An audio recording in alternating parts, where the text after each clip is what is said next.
आइए अब हम अपने सिरों को झुकाएं। हे पिता परमेश्वर, आज रात आपसे हमारी निष्ठापूर्वक यही प्रार्थना है। वो सब देखने के बाद जो आप आज लोगों के लिए कर रहे हैं, तब हम आपसे यही मांगते हैं प्रभु कि हम इन पर विश्वास कर सकें। हम विश्वास कर सकें कि ये सब लिखित वचन ही है जो प्रकट हो रहा है और ये सच है। पिता, ये विनती स्वीकार करें। आज रात अपने वचन पर अपना प्रकाश डालने के लिए हम आपका धन्यवाद करते हैं। प्रभु, आज रात आपसे प्रार्थना है कि लोगों के लिए प्रार्थना करते समय आप अपने वचन को सत्य प्रकट करें। सारे देश में और उसके पार उन सभी कलीसियाओं के लिए प्रार्थना करते हैं जो इस समय अपने छोटे छोटे माइक्रोफोन के द्वारा ये प्रसारण सुन रही हैं, जो कि वेस्ट कोस्ट से लेकर एरिजोना के पहाड़ों तक, जो टेक्सास के मैदानों से लेकर ईस्ट कोस्ट तक फैली हैं। प्रभु, जो कि सारे देश में से इस समय हमारे संग जमा हैं। हम चाहे समय के हिसाब से कई कई घंटे एक दूसरे से भिन्न समय में इस समय हैं, मगर आज रात हम एक इकाई और उन विश्वासियों के रूप में हैं जो मसीहा के आने की प्रतीक्षा कर रहे हैं। हे स्वर्गीय पिता, हम प्रार्थना करते हैं कि आप उसे अपनी कलीसिया के लिए शीघ्र भेजिए। हम इस प्रार्थना को यीशु मसीह के नाम में मांगते हैं, आमीन। सब जो यहाँ हैं उन सभी को मसीह में शुभकामनाएं। मुझे खेद है कि हम यहाँ इतने ठसाठस बैठे हैं कि सांस लेना भी मुश्किल हो रहा है। इतने अधिक लोगों के लिए वातानुकूलित यंत्र और उसकी हवा भी पर्याप्त नहीं है और कुछ प्रभावशाली साबित नहीं हो रही है। अगर ये संख्या साधारण गिरजों की तरह से कम होती तो यही वातानुकूलित साधन आपको ठंडा कर देते, लेकिन इस समय तो स्थिति ये है कि एयर कंडीशनर्स पूरी ताकत से काम कर रहे हैं, फिर भी आपके हाथों के पंखे भी घूम रहे हैं। हम ईस्ट कोस्ट से वेस्ट कोस्ट तक अब मसीह में अपने उन सभी मित्रों को जो ये वचन सुन रहे हैं शुभकामनाएं देते हैं। हम सान जोजे में भाई बॉर्डर के लोगों को शुभकामनाएं देते हैं। ऊपर प्रेस्कोट एरिजोना के पहाड़ों पर स्थित भाई लियो मर्सियर के ग्रुप को शुभकामनाएं देते हैं, जो वहां प्रभु की आमद का इंतजार कर रहे हैं। टक्सन में जो लोग आज रात जमा हैं और मसीह प्रभु के आने की प्रतीक्षा कर रहे हैं, उन्हें हमारी शुभकामनाएं। नीचे ह्यूस्टन टेक्सास को भी शुभकामनाएं, जहां लोग प्रभु की बाट जो रहे हैं। ऊपर स्थित शिकागो में भी उनको शुभकामनाएं, जो प्रभु की आमद की प्रतीक्षा में हैं। ऊपर ईस्ट कोस्ट, न्यूयॉर्क, कनेक्टिकट और उन सभी बड़े ग्रुपों को शुभकामनाएं जो प्रभु के आने की इंतजारी में हैं। हमारे पास यहाँ इतना स्थान नहीं है कि हम उन्हें यहाँ बुलाकर बिठा सकते, अतः हम केवल ये वचन उन्हें टेलीफोन के माध्यम से पहुँचा पा रहे हैं। हम क्लार्क्सविले में भाई जूनियर जैक्सन और उनके ग्रुप को आज रात शुभकामनाएं दे रहे हैं। हम ऊपर 62 नंबर पर स्थित भाई रोडेल और उनके ग्रुप को शुभकामनाएं देते हैं जो प्रभु की बाट जो रहे हैं। आज रात यहाँ जमा अपनी कलीसिया, इस आराधनालय के लोगों को शुभकामनाएं जो प्रभु के आने की प्रतीक्षा में। आप में से बहुत से आज सुबह की सभा में नहीं थे, लेकिन मैं सोचता हूँ आप में से जो लोग वहाँ नहीं थे उन्हें उसका टेप मिल जाएगा, क्योंकि मैं समझता हूँ कि church what time is it के बाद यही सुसमाचार है जो एकदम सीधे सीधे गिरजों को संबोधित करता है।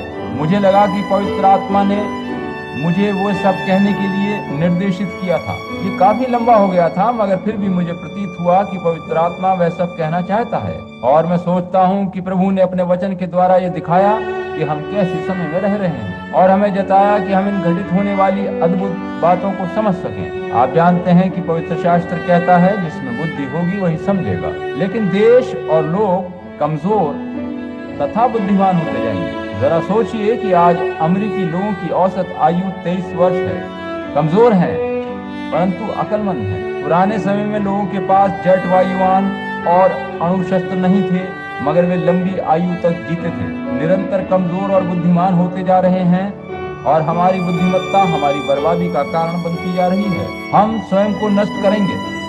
परमेश्वर हमें बर्बाद नहीं करेगा, हमारी बुद्धि हमारा ज्ञान ही हमें नष्ट करेगा। हमेशा से ऐसा ही होता आया है, अतः वैसा ही फिर होगा। अब अगर परमेश्वर प्रभु चाहेगा तो मैं अगले रविवार की प्राप्त वचन प्रचार करूंगा। अभी नहीं कह सकता कि मैं क्या बोलूंगा, परंतु मैं प्रभु पर विश्वास रखता हूँ कि यदि उसने हमें जीवित रखा और कुछ ना हुआ और यदि उसकी कोई इच्छा हुई तो अगले रविवार प्राप्त हम एक और सुसमाचार पर बोलेंगे और रविवार की रात बीमारों के लिए प्रार्थना करेंगे। उसके बाद मुझे एक काम ये भी करना है कि एरिजोना जाकर अपने परिवार को वापस लाना है, ताकि बच्चों के दाखिले स्कूलों में हो सके। तब फिर जो भी कार्यक्रम, जैसे भी सभाओं का कार्यक्रम बनेगा, कहाँ कब सभाएं होंगी, वह आपको बता दिया जाएगा। परमेश्वर आप सबको आशीष दे। मुझे मालूम है कि निश्चित समय से मैं 15 मिनट लेट हो चुका हूँ। यहाँ जेफरसनविले में 8 बजने में 15 मिनट हैं और ईस्ट कोस्ट में 9 बजने में 15 मिनट बाकी हैं और वेस्ट कोस्ट में इस समय लगभग शाम के 5 बजे हैं। इस समय यहाँ पर लगभग सूरज डूबने का शाम का समय हो रहा है। मैं चाहता हूँ कि एक छोटा सा सुसमाचार इस समय प्रचार करूँ ताकि पवित्र आत्मा की उपस्थिति को हम जान सकें और उसके बाद प्रार्थनाएं करी जा सकें। मैं यहाँ इस समय सभा में और दूसरी सभाओं में से जो इस समय दूसरे स्थानों पर जमा हैं, ये चाहता हूँ कि वो अपने मध्य में ऐसे भाइयों को खोज लें जो पवित्र आत्मा से भरे हों, ताकि जब हम प्रार्थना करें तो वे अपनी सभा में बीमारों पर हाथ रख सकें। और ये याद रखिए कि परमेश्वर सर्वव्यापी है, वो सभी जगह मौजूद है। इसीलिए टेक्सास, कैलिफोर्निया, ऊपर एरिजोना या जहाँ कहीं भी आप हैं, जब हम बीमारों के लिए प्रार्थना करें तो आप लोग उन पर अपने हाथ रखें। मुझे विश्वास है कि परमेश्वर हमारी प्रार्थना सुनेगा और उसका उत्तर देगा। पिछली रविवार की रात एक अजीब बात हुई थी, जबकि सभा में पवित्र आत्मा की आशीष भरी हुई थी। ये खास बात थी कि जब मैं पिछली बार यहाँ आया था तब से लेकर महीनों बीत गए थे और सभा में पवित्र आत्मा ने लोगों के मन की गुप्त बातें प्रकट करने के लिए मेरा उपयोग नहीं किया था। परमेश्वर के दिए गए वायदे के आधार पर ही हम प्रार्थना करते हैं और उस समय पता नहीं होता कि परमेश्वर लोगों की बीमारियां व गुप्त भेद प्रकट करेगा या नहीं। उस समय आप पहले से ये नहीं कह सकते कि वो ऐसा करेगा। आपको बस उस समय रुककर प्रतीक्षा करनी होती है, क्योंकि वह वही करता है जो वो चाहता है। वो संप्रभु है, लेकिन वहाँ खड़े होकर ये प्रतीक्षा करनी पड़ती है कि वह क्या करता है। तब फिर धीरे से आपको ये अनुभव होता है कि वह क्या करने वाला है। तब सभा के आखिर में मुझे लगा कि एक मनुष्य यहाँ ऐसा है, यहाँ कहीं कोई बहुत बीमार मनुष्य है जो प्रार्थना कर रहा है और वो लंबा है और बीच में से उसका सिर गंजा है। और तब आखिरकार मेरे पास मंच पर एक मनुष्य आया, उसका सिर झुका था और वह पेट पकड़े था जिसमें कोई बीमारी थी। तब मैंने सोचा कि ये नंबर 1, 2 या 3 में से कोई व्यक्ति होगा जिसके लिए मैंने प्रार्थना करी थी, क्योंकि जैसा मनुष्य मैंने देखा था वैसा ही ये लंबा और गंजे सिर का था और सिर पकड़े हुए था। मैंने इधर उधर देखा तो उसी तरह का एक व्यक्ति वहाँ बैठा था, मगर वह तो प्रसन्नचित्त दिखाई दे रहा था। मैं सोचने लगा आखिर वो बीमार व्यक्ति है कहाँ। मैं समझ नहीं पाया कि वो कहाँ है। मेरी आंखों के सामने दर्शन में वो इतने पास था कि मैं उसे छू सकता था। मुझे लगा कि पवित्र आत्मा ने मुझे एक ओर को खींचा और वह व्यक्ति मेरे पीछे से आता दिखाई दिया। मैंने पीछे देखा तो वहाँ भाई नेविल और 2 जन बैठे थे, मगर वह नहीं थे। और तब मैंने कहा कि वह बीमार व्यक्ति पीछे बने कमरे यानी बैप्टिस्ट्री के अंदर है। और आपको पता है वो कौन था? भाई शेफर्ड। मैं उन्हें नहीं पहचान पाया था और इसका कारण ये था कि वह पीछे कमरे में बैठे सिर झुकाए प्रार्थना कर रहे थे। पिछले कुछ हफ्तों से वो सोच रहे थे कि वे मरने वाले हैं। उनकी पत्नी ने उनसे कहा कि जाकर अपने लिए नए जोड़े जूते खरीद लो, तो उन्होंने कहा था मुझे जरूरत नहीं पड़ेगी, मैं यहाँ अधिक दिनों तक नहीं रहूंगा। और उस दिन वो मुझे भाई वुड के घर मिले तो वो परमेश्वर की स्तुति प्रशंसा कर रहे थे। उन्होंने बताया कि वह टमाटर, अंडे, बीन सभी कुछ बड़े चाव से खा रहे हैं और स्वस्थ हैं। आपने देखा कि वे अति विनम्रता से अपने स्थान से उठकर पीछे चले गए थे और प्रार्थना करने लगे थे। आप समझे कि चंगाई पाने के लिए प्रार्थना कार्ड होना जरूरी नहीं है, केवल विश्वास की जरूरत है। देखिए कि मैंने उस दिन यही कहा था कि एक मनुष्य को कोई परेशानी है, कुछ गड़बड़ है, वो प्रार्थना कर रहा है और मुझे नहीं पता था कि वो चंगा हो चुका है या नहीं। मैं समझता हूँ कि पवित्र आत्मा ने मुझे उसकी बीमारी बताई थी जिसे पेट की गड़बड़ कहा जाता है और वह सज्जन पीछे कमरे में बैठे प्रार्थना कर रहे थे। मैंने कहा था प्रभु यीशु आपको चंगा करता है, बस मैं इतना ही कह सका था। मुझे जो बोझ दिया गया था वो यही था कि कोई प्रार्थना कर रहा है। मैं उसे दर्शन में देख पा रहा था, लेकिन फिर क्या हुआ था इस बारे में मैं अनभिज्ञ था। आप समझे? लेकिन बाद में सभी ये जान गए थे जब पवित्र आत्मा ने मेरे द्वारा कहा था कि यहोवा यूं कहता है। ये शब्द मेरे अपने नहीं थे, वरन परमेश्वर स्वयं ये शब्द बोल रहा था। मैं हमेशा यही कहता हूँ, यीशु मसीह आपको चंगा करता है। ये एकदम सच बात है। वह हमारे अपराधों के लिए घात किया गया, उसके कोड़े खाने से हमें चंगाई मिली है। देखा, समझे आप? लेकिन जब आपसे यूं कहा जाए कि यहोवा यूं कहता है और आपको बताया जाए कि क्या करना है और क्या होने वाला है, तो इंतजार करें और देखें, सब कुछ वैसे ही घटित होगा। लेकिन जब मैं आपसे कहता हूँ कि यीशु मसीह आपको चंगा करता है, तो आप विश्वास करें, क्योंकि उसने पहले ही ये कह दिया है। मैं तो जो कुछ उसने कहा है उन शब्दों को दोहरा रहा हूँ, और एक दर्शन की बात जब कहता हूँ तो जो कुछ उसने मुझे दिखाया है वही दोहराता हूँ। आप समझ रहे हैं? अब आइए हम शीघ्रता से वचन में चलें, क्योंकि मुझे पता है कि आप में से कई लोगों को रात को कई मील दूर का सफर तय करके वापस जाना है। मैं प्रार्थना करता हूँ कि परमेश्वर आपको आशीष दे, आपकी मदद करे और मार्ग में आपकी रक्षा करे। अब मैं आज रात वचन में से संत मत्ती 21 अध्याय 1 से 11 पद तक पढ़ना चाहता हूँ। संत मत्ती 21 1 से 11 पद। अब अगर आपके पास इस समय पवित्र शास्त्र की पुस्तक न हो या आप नोट करना चाहें तो कर लें। अब मैं उनसे कह रहा हूँ जो आज सुबह का सुसमाचार नहीं सुन पाए हैं और जिनके पास टेप रिकॉर्डर है, हम कभी भी इस बात का निवेदन नहीं करते कि हमारे टेप बिके या कोई और वस्तु बेचे। कभी कभी किसी बड़ी सभा में ये घोषणा करी जाती है कि हमारे पास कुछ पुस्तकें हैं, लेकिन हम उन किताबों से कोई धन नहीं कमाते। भाई वेल ये उनके लेखक हैं। हमारी ओर से जो भाई टेप तैयार करते हैं वह आपको बता सकते हैं कि टेप से हम कोई धन नहीं कमाते हैं, क्योंकि हम उन्हें टेप नहीं वरन सुसमाचार मानते हैं। और जब कोई व्यक्ति अपने मस्तिष्क में ये विचार ले आए कि ये टेप तो धन कमाने का माध्यम है, तो फिर वो टेप नहीं बना पाएगा। ये सच है। मैं इस बारे में पूछ रहा था और पता चला कि हमारे टेप $5 या $3 से $5 के बीच में बेचे जाते हैं या कुछ इसके आसपास ही उनका मूल्य होता है। इतने लंबे टेप की कीमत मात्र $3 या $4। मैंने किसी अन्य वचन प्रचारक से उनके टेप का मूल्य पूछा था और वो $9 था और उसके सुसमाचार की अवधि मात्र 20 या 30 मिनट की थी। अतः मैं देख रहा हूँ कि हमारे भाई सॉथमैन उनके सहयोगी जो इन टेप को तैयार करते हैं, इनके द्वारा अमीर नहीं बन रहे हैं। वे इन टेपों से केवल उतनी ही प्राप्ति करते हैं जिससे ये काम चालू रखा जा सके। उनसे ये भी नहीं कहा जा सकता कि वे इन्हें मुफ्त दें, क्योंकि उन्हें खाली टेप और दूसरे उपकरण खरीदने पड़ते हैं। और इस काम को शुरू करने के लिए जिस मशीन और अन्य उपकरणों की आवश्यकता पड़ी है वे भी बड़ी महंगी है। उनका मूल्य ही लगभग $10,000 है। मैं समझता हूँ कि शीघ्र ही वे लोग टेप समीक्षा करने की घोषणा करेंगे। वे लोग समय समय पर ऐसा करते रहते हैं। मुझे वैसे इससे कुछ सरोकार नहीं है। मैंने कभी भी उनकी समीक्षा सभा में भाग तक नहीं लिया। मैं न किसी के पक्ष में हूँ और न ही विपक्ष में। ट्रस्टी लोग ही इस बात का निर्णय करते हैं कि अगला व्यक्ति कौन होगा जो टेप तैयार करने का काम संभालेगा। उसे चुन करके वे लोग पत्र द्वारा सूचित करते हैं। मुझे पता है वो ऐसा ही करते हैं। ये सभी काम वे लोग खुद देखते हैं, क्योंकि अगर मैं इन टेपों का काम देखने लगूं तो फिर ना तो उसमें दे पाऊंगा ना ही बच्चों को महसूस कर पाऊंगा। इसलिए मैंने अपना पूरा ध्यान इस सुसमाचार पर लगा रखा है और यही तीसरा खिंचाव या थर्ड पुल है और मुझे इसके प्रति निष्ठावान और ईमानदार बने रहना है। आप लोगों ने वचन में से मत्ती 21 1 पद से 11 पद निकाल रखा होगा जो पढ़ने के लिए मैंने बताया था। जब वे यरूशलेम के निकट पहुंचे और जैतून के पहाड़ पर बैतफगे के पास आए तो यीशु ने 2 चेलों को यह कहकर भेजा कि अपने सामने के गांव में जाओ। वहां पहुंचते ही एक गधी बंधी हुई और उसके साथ बच्चा तुम्हें मिलेगा। उन्हें खोलकर मेरे पास ले आओ।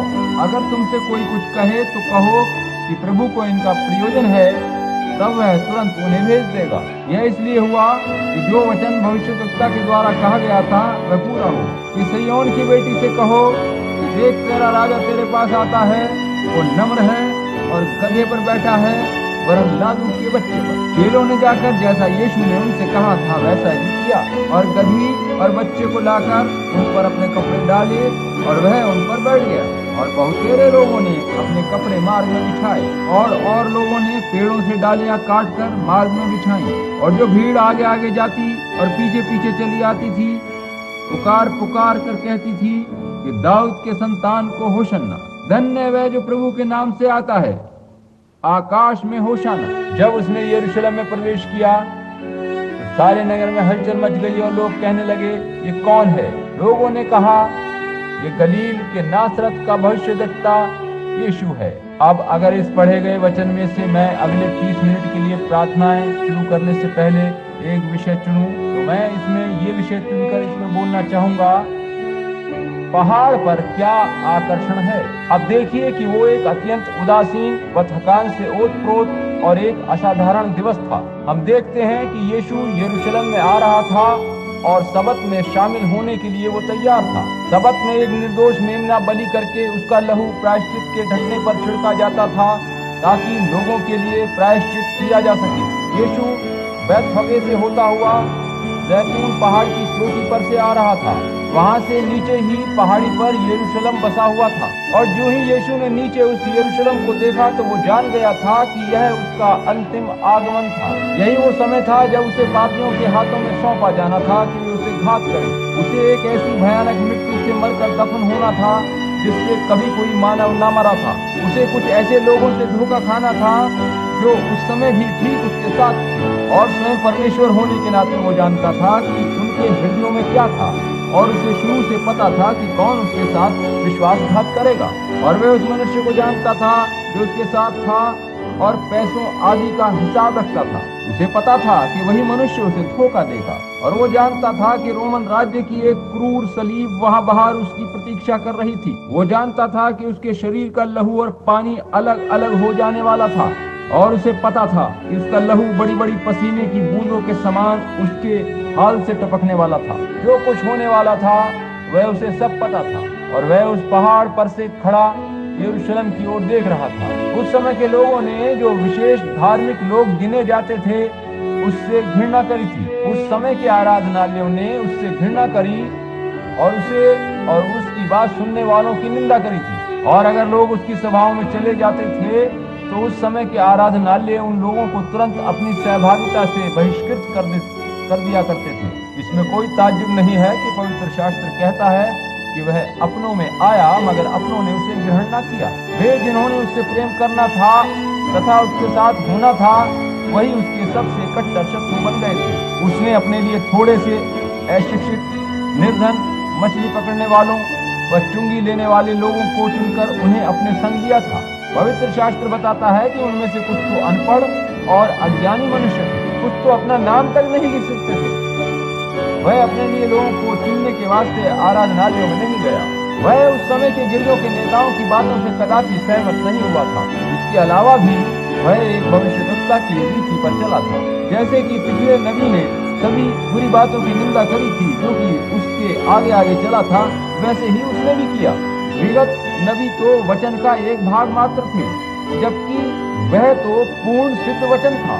लेकिन इन सभी हालातों के बीच प्रत्येक समय और काल में और भविष्यद्वक्ताओं के समय में कुछ थोड़े से लोग सर्वदा ऐसे रहे हैं जो सुसमाचार सुनने के लिए पहले से ठहराए गए हैं, और वे उस वचन को सुनकर उस पर चलते हैं। वे लोग भीड़ की परवाह नहीं करते कि वह क्या कहती है या कि अविश्वासी कैसी आलोचना कर रहे हैं। वे वचन पर अपने मन में कोई तर्क नहीं करते। वे केवल एक काम करते हैं, और वो है वचन पर विश्वास करना, और वे वचन को पूरा आत्मसात या जज्ब कर लेते हैं। वे तो मरियम की तरह से सुसमाचार को हृदय में पूरा सोख लेते हैं, जैसे कि वह यीशु के चरणों में समर्पित हो गई थी। और मार्था तो भोजन आदि पकाने में व्यस्त रहती थी, और यीशु ने उससे कहा था, मार्था, तू तो इस जीवन की चीजों की अधिक चिंता करती है, मगर मरियम ने अपने लिए अनंत जीवन जैसी सर्वोत्तम चीज चुनी है। अब हम देखते हैं कि बहुत से लोगों ने उस समय के सुसमाचार को समझ लिया था। हालांकि उन दिनों में उनके पास ना तो कोई छपी हुई पुस्तक या लेख था,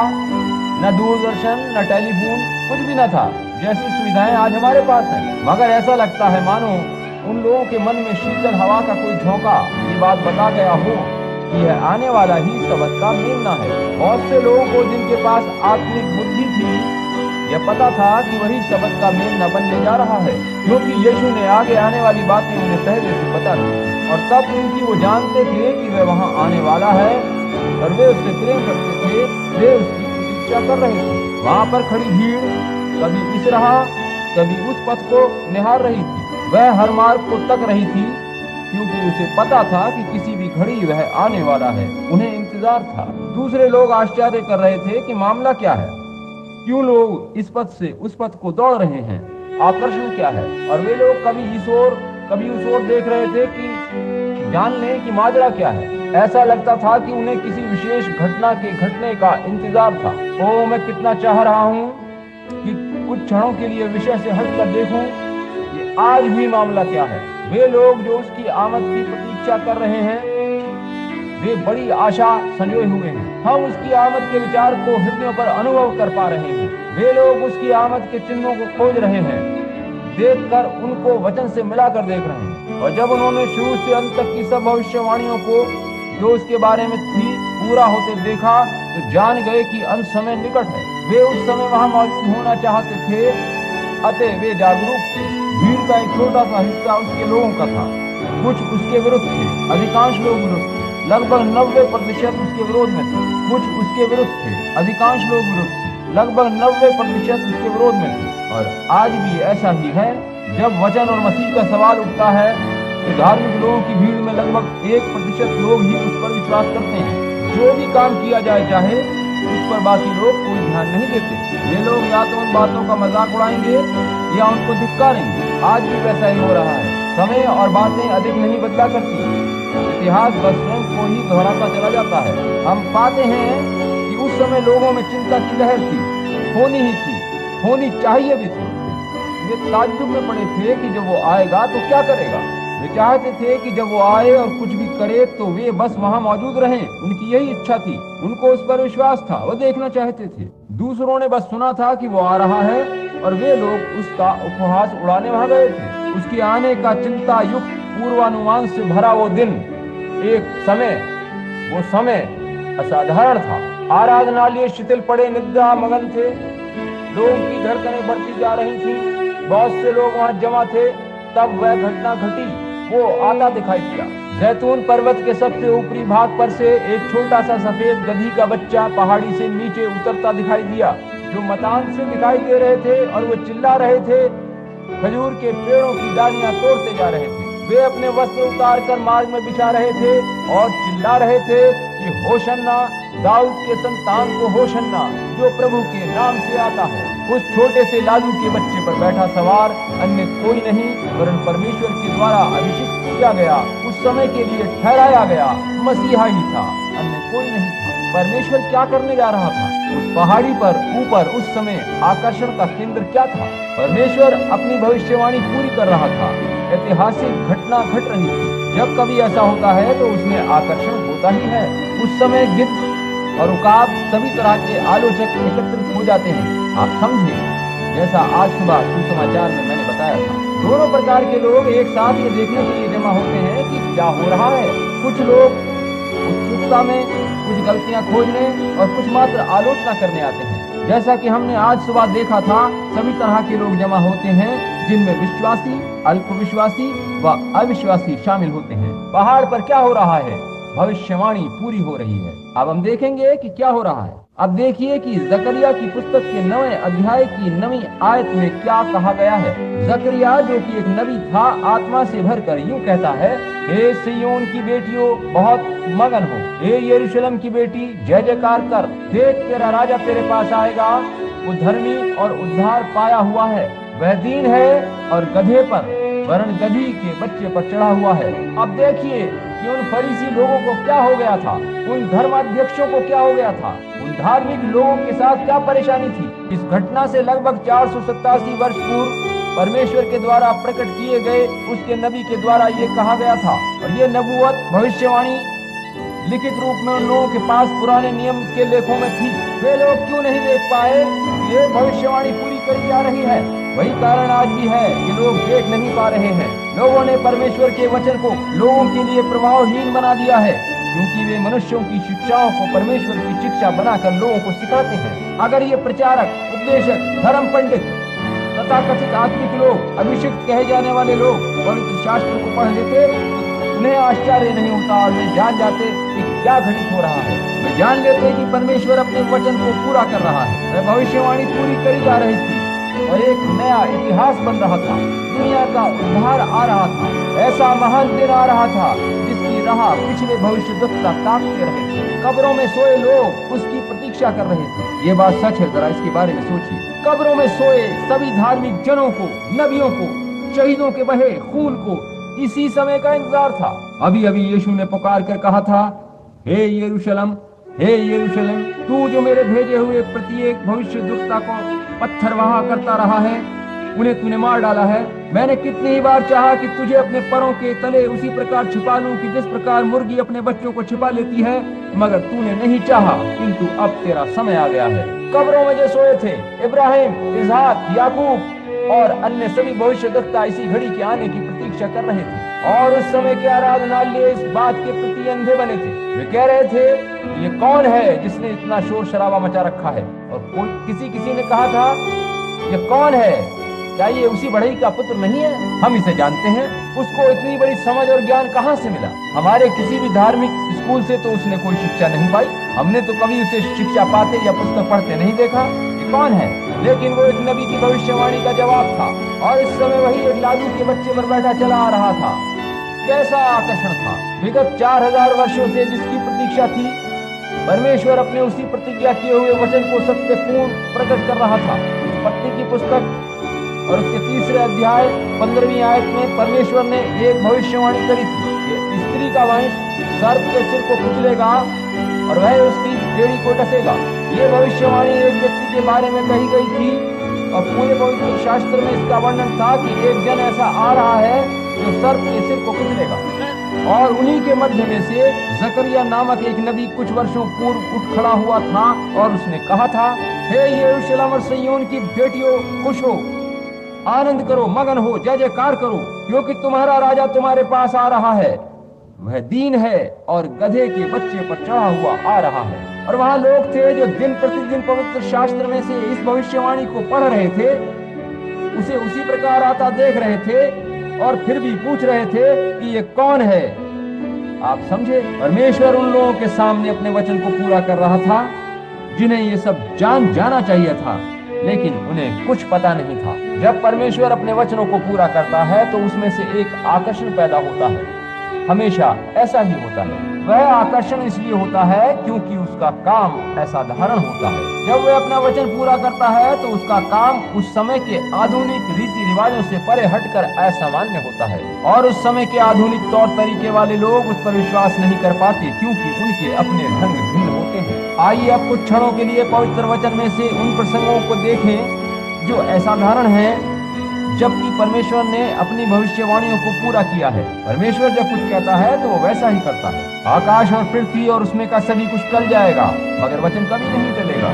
अतः वचन जब पूरा होता है तो वह असाधारण या असामान्य दृश्य पैदा करता है। ये कितनी अजीब और बेकार बात है कि जिन लोगों से ये आशा करी जाती है कि वे परमेश्वर के वचन पर विश्वास करेंगे, उसकी असाधारणता के कारण वही लोग पुकार उठते हैं कि ये सब क्या है। वही कहने लगते हैं, आपको ये विचार, ये धारणा कहां से मिली? ये कौन है?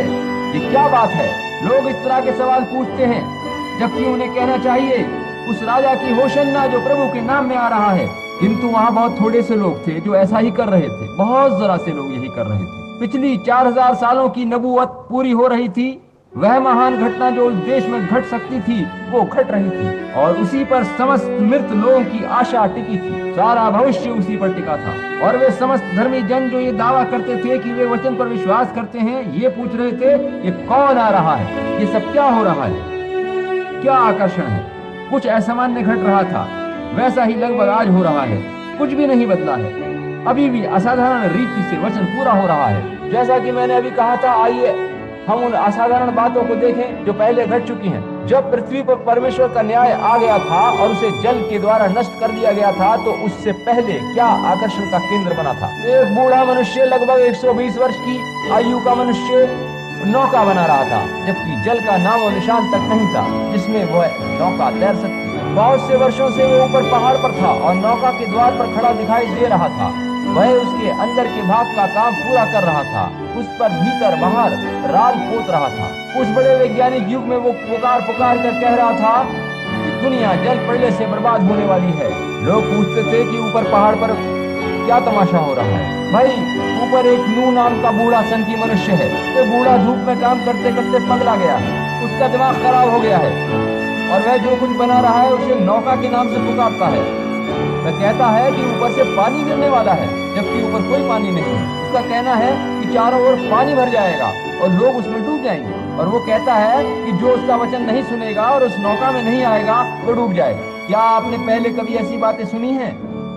यह एक असाधारण आकर्षण था। मैं कल्पना कर सकता हूँ कि जब लोग मखौल उड़ाने के मूड में होते होंगे तो ऊपर जाकर उस कश्ती के द्वार पर खड़े होकर हंसते होंगे और फिर कहते होंगे, क्यों भाई, 100 वर्ष पहले भी तुम कह रहे थे कि वर्षा होगी। मेरे दादा ने मुझे बताया था कि उसने तुम्हें ये कहते सुना था कि पानी बरसेगा, और तुम आज भी उसी पुरानी लकीर को पीटे जा रहे हो और इस लकड़ी की नौका में उलझे हो।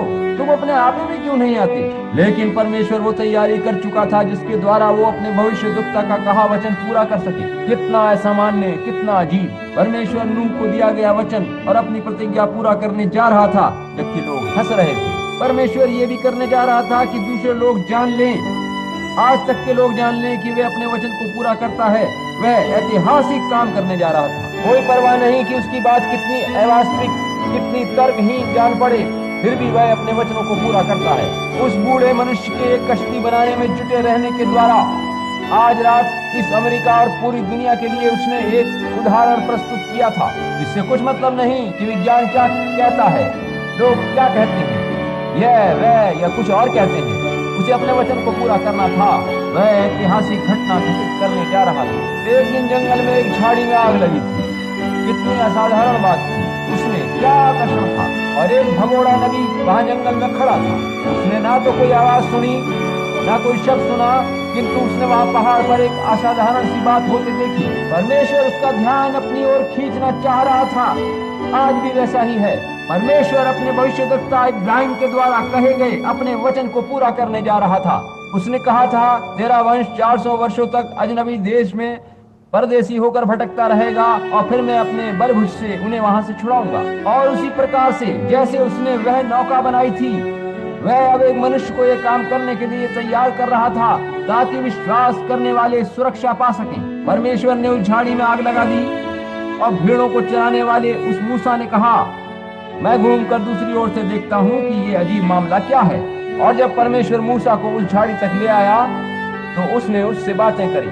बाद में इसी भेड़ों के चराने वाले ने जब फिरौन के महल में अपनी लाठी जमीन पर डाली और वो सांप बन गई, तो उसमें क्या आकर्षण था। परमेश्वर मूसा को दी गई अपनी प्रतिज्ञा को पूरा कर रहा था। उस लाल सागर में जब फिरौन की सेना के घोड़े आश्चर्यचकित हुए और उन्होंने स्वर्ग से हवा के झोंके को आते और उसे लाल सागर को दाएं बाएं दो भागों में फाड़ते देखा, तो उसमें क्या आकर्षण था। जबकि परमेश्वर की आज्ञा पालन करते उस लाल सागर में से सूखी भूमि पर चलते हुए वे लोग पार उतरे। ये क्या था?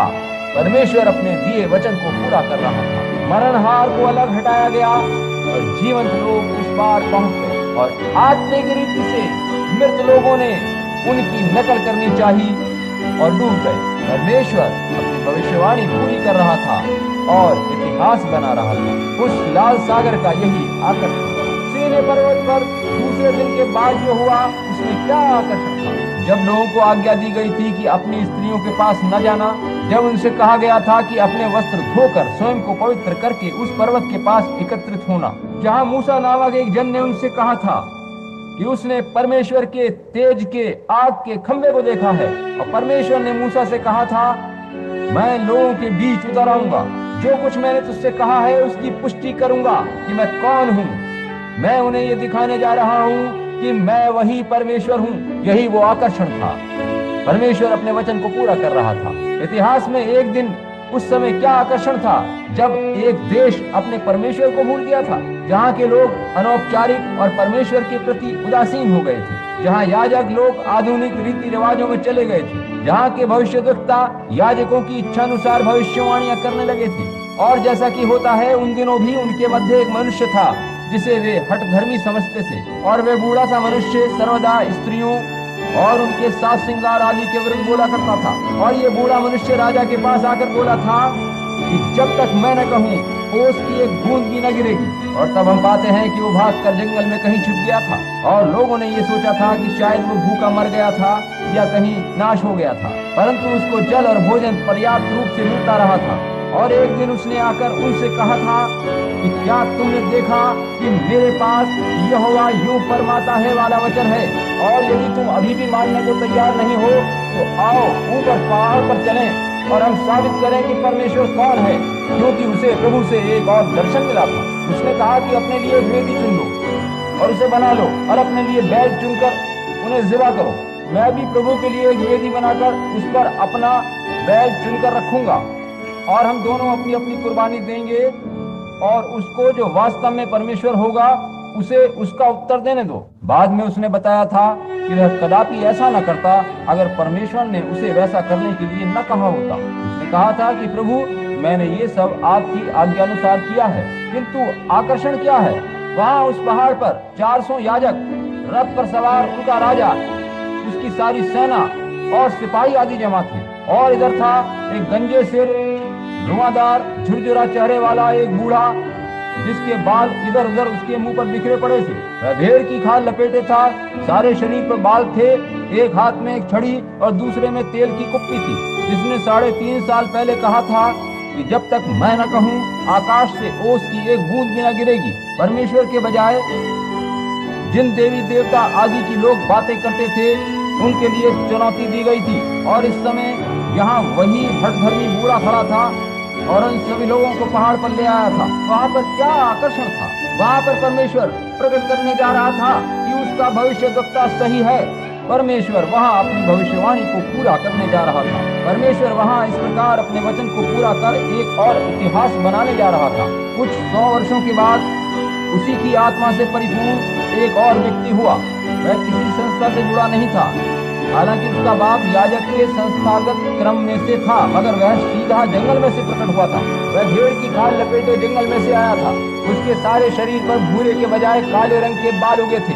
इस मनुष्य में क्या आकर्षण था जिसने संपूर्ण यरूशलेम और यहूदिया को आकर्षित किया था। उनमें से कुछ का कहना था कि वहाँ एक जंगली मनुष्य है जो लोगों को पानी में डुबोने की कोशिश कर रहा है। इस प्रकार की बात भला किसने कभी सुनी थी? दूसरे लोग उत्सुक थे कि इसे ही मसीहा होना चाहिए। वे नहीं समझ पा रहे थे कि क्या माजरा है। परमेश्वर वहाँ यशाया 40 अध्याय को पूरा कर रहा था, जिसमें कहा गया है कि अंत के दिनों में किस प्रकार से वह अपने दास को भेजेगा। कुछ सप्ताह बाद ही हम पाते हैं कि ये मनुष्य अपने सुसमाचार में पूरी तरह से निश्चयी होकर कह उठा, यहाँ तुम्हारे मध्य में एक जन खड़ा है जिसके जूते के बंद खोलने के भी योग्य मैं नहीं हूँ। जिस प्रकार से मैंने तुम्हें जल से बपतिस्मा दिया है, यह तुम्हें पवित्र आत्मा और आग से बपतिस्मा देगा। और एक दिन लगभग 30 वर्षीय एक साधारण सा जन वहां आया और उसने बपतिस्मा लिया। और जब ये जन आया तो उस भविष्यद्वक्ता के लिए इतना आकर्षण बना कि उस दिन उसका व्यवहार औरों को अजीब सा लगा। वहां नदी के तट पर खड़ी भीड़ ने देखा कि याजकों और उस नबी में वाद विवाद सा चल रहा है। लोग कह रहे थे, परमेश्वर ने ये वेदी बनाई है, उसी ने हमें ये करने को कहा है। मूसा हमारा नबी है, उस पर हम विश्वास करते हैं। बलि कभी भी बंद नहीं की जाएगी। मैं यूहन्ना को पलटकर उत्तर देते हुए सुन सकता हूँ। उसने कहा, दानियल नबी ने जो कहा है, क्या तुमने नहीं पढ़ा कि नित्य बलि बंद कर दी जाएगी? वही समय अब आ पहुंचा है। यशाया 40 अध्याय जो कहता है, क्या तुमने उसे नहीं पढ़ा? जंगल में एक पुकारने वाले का शब्द है, प्रभु का मार्ग तैयार करो, मेरे लिए तो भविष्यवाणी करी गई है। और 400 वर्ष पूर्व हमारे नबी मलाकी के कथन को क्या तुमने नहीं पहचाना? वह अपने 3 अध्याय में कहता है कि देखो मैं अपने दूत को भेजता हूँ और वह मार्ग को मेरे आगे सुधारेगा। क्या तुम नहीं जानते कि ये भविष्यवाणी पूरी हुई? भविष्यवाणी करी गई थी और लगभग उसी समय वो नबी मुड़ा और बोला, देख ये परमेश्वर का मेमना है जो जगत के गुनाहों को उठाए लिए जाता है। अब देखिए कि इसमें क्या आकर्षण है। अब ये आकर्षण नबी से बदलकर उसकी भविष्यवाणी से जुड़ गया था। अब देखिए कि क्या होता है। एक बढ़ई का साधारण सा अनजाना एक लड़का चलता हुआ पानी में आ रहा है। जब यूहन्ना बपतिस्मा देने वाला कहता है, मुझे तुझसे बपतिस्मा लेने की जरूरत है, तू मेरे पास क्यों आया है? वह उत्तर देता है कि अभी तो ऐसा ही होने दे, क्योंकि हमें इसी रीति से यानी वचन व भविष्यद्वक्ता की रीति से सारी धार्मिकता को पूरा करना उचित है। अतः वह समझ गया कि अन्य बलि को चढ़ाए जाने से पहले उसको धोकर साफ करना आवश्यक है। अतः उसने उसको बपतिस्मा दे दिया। अब देखिए कि जब वो जल में से बाहर आया तो एक और आकर्षण पैदा हुआ। वह भविष्यद्वक्ता जो अपने समय और काल के बारे में लोगों को बताने में पूर्ण निष्ठावान रहा था, उसने ऊपर दृष्टि करी तो स्वर्ग को खुला पाया और उसने पवित्र आत्मा को कबूतर की नाई यीशु के ऊपर उतरते देखा। और ये आवाज आई, ये मेरा प्रिय पुत्र है जिसमें मैं प्रसन्न हूँ। यरदन नदी के तट पर एक नबी द्वारा दिए गए सुसमाचार के आकर्षण को परमेश्वर सत्य प्रकट कर रहा था। अभी एक भाई ने गीत गाया था, या उन्हें गीत गाना है। दूर पहाड़ी पर एक जर्जर सलीब खड़ी है। कलवरी पहाड़ पर क्या आकर्षण है, जबकि उसे धार्मिक समाज ने दंड दिया था और रोमन सरकार ने उसे मृत्यु दंड दे दिया था। जहाँ यीशु एक बूंद पानी के लिए प्यासा 2 कुकर्मियों के बीच में टंगा था और उसके शरीर से लहू की धाराएं बह रही थी, वहां टंगे टंगे उसने जोर से पुकार कर कहा, आए मेरे खुदा, आए मेरे खुदा, तूने मुझे क्यों छोड़ दिया? और वहां खड़े सभी धार्मिक जन उसे देख रहे थे और वे इस बात से पूरी तरह बेखबर थे कि कलवरी पर ठीक उस समय पुराने नियम की भविष्यवाणी पूरी हो रही थी। अन्य सभी भविष्यद्वक्ताओं की तरह दाऊद ने भी आत्मा में आकर इसके बारे में लिखा था, मानो ये सब उसके साथ घटित हो रहा हो। भजन संहिता 22 में दाऊद पुकार कर कहता है, हे मेरे परमेश्वर, हे मेरे परमेश्वर, तूने मुझे क्यों छोड़ दिया? मैं अपनी सब हड्डियां गिन सकता हूँ, वे मुझे देखते और निहारते हैं, वे मेरे हाथ और मेरे पैर छेदते हैं। दाऊद इस प्रकार से कह रहा है मानो ये सब उसके साथ हो रहा है, और वो दाऊद नहीं था, दाऊद में मसीह था। वह भविष्यवाणी जिसे सभी नबियों ने लिखा था कलवरी पहाड़ पर पूरी हो रही थी। कलवरी पहाड़ पर क्या आकर्षण था? परमेश्वर अपने वचन को पूरा कर रहा था। पेंतेकोस्त के दिन उस पहाड़ पर एक और आकर्षण था, जब सभी लोग उस धार्मिक पर्व में भाग ले रहे थे और सोच रहे थे कि यीशु की मंडली के हठधर्मी जनों से मुक्त हो गए हैं। उनके बारे में 10 दिनों से उन्होंने कुछ भी नहीं सुना था। अचानक जैसे मधुमक्खियों का छत्ता टूट गया हो, वे चेले भवन की सबसे ऊंची मंजिल से प्रकट हुए और सड़कों पर चिल्लाते दौड़ने लगे। सवाल उठे, ये सब क्या है? इसका क्या मतलब है? क्या ये लोग शराब पिए हैं? ध्यान दीजिए, देखिए। और इन चेलों के मध्य से नबियों के क्रम में एक भविष्यवक्ता उठ खड़ा हुआ और बोला, अरे इजरायली लोगों, और तुम सब भी जो यरूशलेम व यहूदिया में रहते हो, ये जान लो और कान लगाकर मेरी बात सुनो। जैसा तुम समझ रहे हो, ये सब नशे में नहीं, परंतु यह वह बात है जो योएल नबी के द्वारा परमेश्वर ने कही है। अंत के दिनों में ऐसा होगा कि मैं अपना आत्मा सब मनुष्यों पर उंडेलूंगा। यही आकर्षण था। उस समय के धार्मिक लोग जीवन के शहजादे को सलीब पर चढ़ाने के बाद और सब कुछ करने के बाद भी ये नहीं देख पाए कि पवित्र आत्मा दिए जाने की प्रतिज्ञा करी गई है। आकर्षण मात्र उनके लिए यही रहा कि ये कौन है, इसका क्या मतलब है, इन लोगों को क्या हो गया है। हे प्रभु, आज भी वैसा ही है। इस आज के समय में घटित होने वाली बातों के प्रति हम अनजान बने गुजर रहे हैं। आज भी बिल्कुल वैसा ही है, आज भी वैसा ही हो रहा है। वैसे ही प्रश्न पूछे जा रहे हैं। ये क्या घपला हो रहा है? सड़क पर मिशिगन से फ्लोरिडा, मैने से कैलिफोर्निया आती जाती कारों को देखिए। आज रात जब मैं चला, दोपहर के ठीक बाद मैं और मेरी पत्नी आती जाती कारों के लाइसेंसों पर लिखे वाक्यों को देखती आई, और वहीं से इस समय प्रचारे जा रहे सुसमाचार का विषय मिला था। उन पर लिखा था, इसका क्या मतलब है? जैसा कहा गया है, जहाँ लोथ होगी वहीं उकाब इकट्ठे होंगे। मैंने अपनी पत्नी से कहा, प्रिय, क्या तुम्हें याद है कि पिछली रात मुझे इस धरती पर अपनी सभी प्रिय वस्तुओं को अलविदा कहकर उस काम को करने के लिए जिसे परमेश्वर ने करने को कहा है, अपने कार्य क्षेत्र में निकल जाने की बात मैंने कही थी। तुमने तब वह गीत गाया था, तो वो पूरब और पश्चिम से आएंगे, वे दूर दूर देशों से आएंगे हमारे राजा के साथ उत्सव में शामिल होने और भोज में उसके मेहमान बनने। ये यात्री कितने आशीषित हैं जो राजा का दिव्य ज्योति से भरा चेहरा देखेंगे, जिससे प्रेम की धाराएं फूट रही होंगी। वे उसके अनुग्रह के आशीषित भागीदार बनकर उसके ताज में मोती की तरह चमकेंगे। यही तो आकर्षण है, खिंचाव है। परमेश्वर के पहले से चुने बीज उसके पीछे पीछे चलने के अलावा और कुछ नहीं कर सकते। उसके पीछे चलना हमारे जीवन के मूल्य से भी अधिक है। चाहे कोई हमारा जीवन ले ले, मगर हमें उसके पीछे चलने से न रोके। आकर्षण क्या है? परमेश्वर सर्वदा की तरह अपना वचन पूरा कर रहा है। वह जकरिया नबी के द्वारा दिया गया वचन फिर से पूरा कर रहा है। अभी नवी आयत में जहाँ मैं पढ़ रहा था कि यीशु अपने मंदिर या यरूशलेम में गधी के बच्चे पर बैठे प्रवेश कर रहा है, जकरिया द्वारा करी गई भविष्यवाणी पूरी हुई थी। हे सिय्योन की बेटियों, बहुत मगन हो। हे यरूशलेम की बेटियों, जय जयकार करो। देख, तेरा राजा तेरे पास आ रहा है। वह धर्मी और उद्धार पाया हुआ है। वह दीन है और गधे पर, वरन गधी के बच्चे पर चढ़ा हुआ आएगा। यरूशलेम के उस धार्मिक मुख्यालय में उस समय यही आकर्षण था। अब अंतिम समय की घटनाओं को हम देखें। आइए जकरिया की पुस्तक के कुछ पृष्ठों को उलटकर हम ये देखें कि अंत समय के बारे में वो क्या कहता है, और उसको फिर अंतिम समय पर लागू करके देखें। वह मध्यकाल की बात थी, उसे अब अंत पर लागू करें। इसका कुछ अंश 4 से 9 पद तक हम पढ़ेंगे, और आप ध्यान दीजिए, यहाँ वह उसके अंतिम दिनों में आने की भविष्यवाणी कर रहा है। बहुत ध्यान से सुनिए। यहोवा यूं फरमाता है वाला वचन है ये, जकरिया 14 अध्याय। याद रखिए कि जकरिया 9 में उसने क्या कहा। लोगों ने यीशु को नहीं पहचाना। अब जकरिया 14 में उसके आने की बात कही गई है, जो आज के समय से संबंधित है। और उस समय वह जलपाई के पर्वत पर पांव रखेगा, जो पूरब की ओर यरूशलेम के सामने है। तब जलपाई का पर्वत पूरब से पश्चिम तक बीचों बीच से फटकर बहुत बड़ा खड्ड हो जाएगा। तब आधा पर्वत उत्तर की ओर और आधा दक्षिण की ओर हट जाएगा। तब तुम मेरे बनाए हुए उस खड्ड से होकर भाग जाओगे, क्योंकि वह खड्ड आसेल तक पहुंचेगा। वरन तुम ऐसे भागोगे जैसे उस बुलडोल के डर से भागे थे, जो यहूदा के राजा उज्जिया के दिनों में हुआ था। धरती पर एक और बुलडोल होगा जो उसे फाड़ देगा। यदि आप इस बारे में और देखना चाहें तो 5वें पद पर ध्यान दें कि जलपाई का पर्वत भूडोल से फटेगा और बड़ा खट बन जाएगा।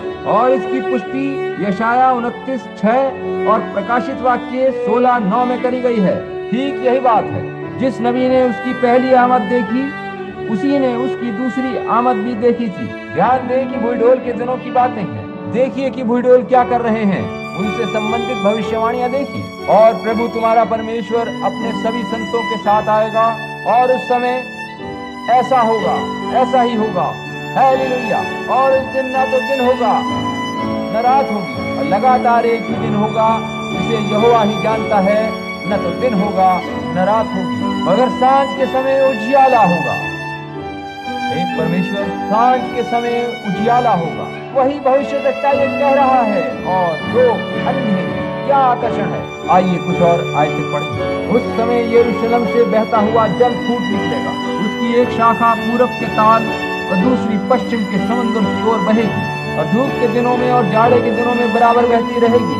यानी यीशु का सुसमाचार यहूदियों और अन्य जातियों के मध्य चलेगा। तब यहोवा सारी पृथ्वी का राजा होगा, और उस समय एक ही यहोवा और उसका नाम भी एक ही माना जाएगा। सांझ के समय उजियाला होगा, ठीक बात है, और महिमा पाने का द्वार जरूर उपलब्ध होगा। जल के मार्ग में ही आज ज्योति है, उजियाला है। यीशु के कीमती नाम में दफन हो जाइए। सभी वृद्ध और जवान अपने पापों का प्रायश्चित करें, पवित्र आत्मा जरूर आपको मिलेगा। सांझ के समय का प्रकाश आ पहुंचा है। ये सत्य है कि परमेश्वर और मसीह एक ही है। देख रहे हैं कि हम आज कैसे समय में हैं। देशों में विघटन हो रहा है और इजराइल जाग कर एक जगह जमा हो रहा है। हमारे भविष्यद्वक्ताओं ने पहले से ये चिन्ह हमें बताए। अंतिम दिनों में अन्य जातियों में भूडोल होगा। अन्य जातियों के दिन गिने चुने हैं और आने वाले समय की भयानकता मुंह आए खड़ी है। टूटे बिखरे मनुष्य अपने आपे में आप में से जितने लोगों को गिरजों से निष्कासित किया गया है और गिरजों रूपी नौकाएं अब नई बैलगाड़ियों पर चढ़ाई जा रही हैं, इससे पहले कि मौत आप पर आ पड़े, तुरंत उनमें से बाहर आ जाइए। परमेश्वर ने ऐसा होने की पुष्टि कर दी है, ऐसा ही होगा।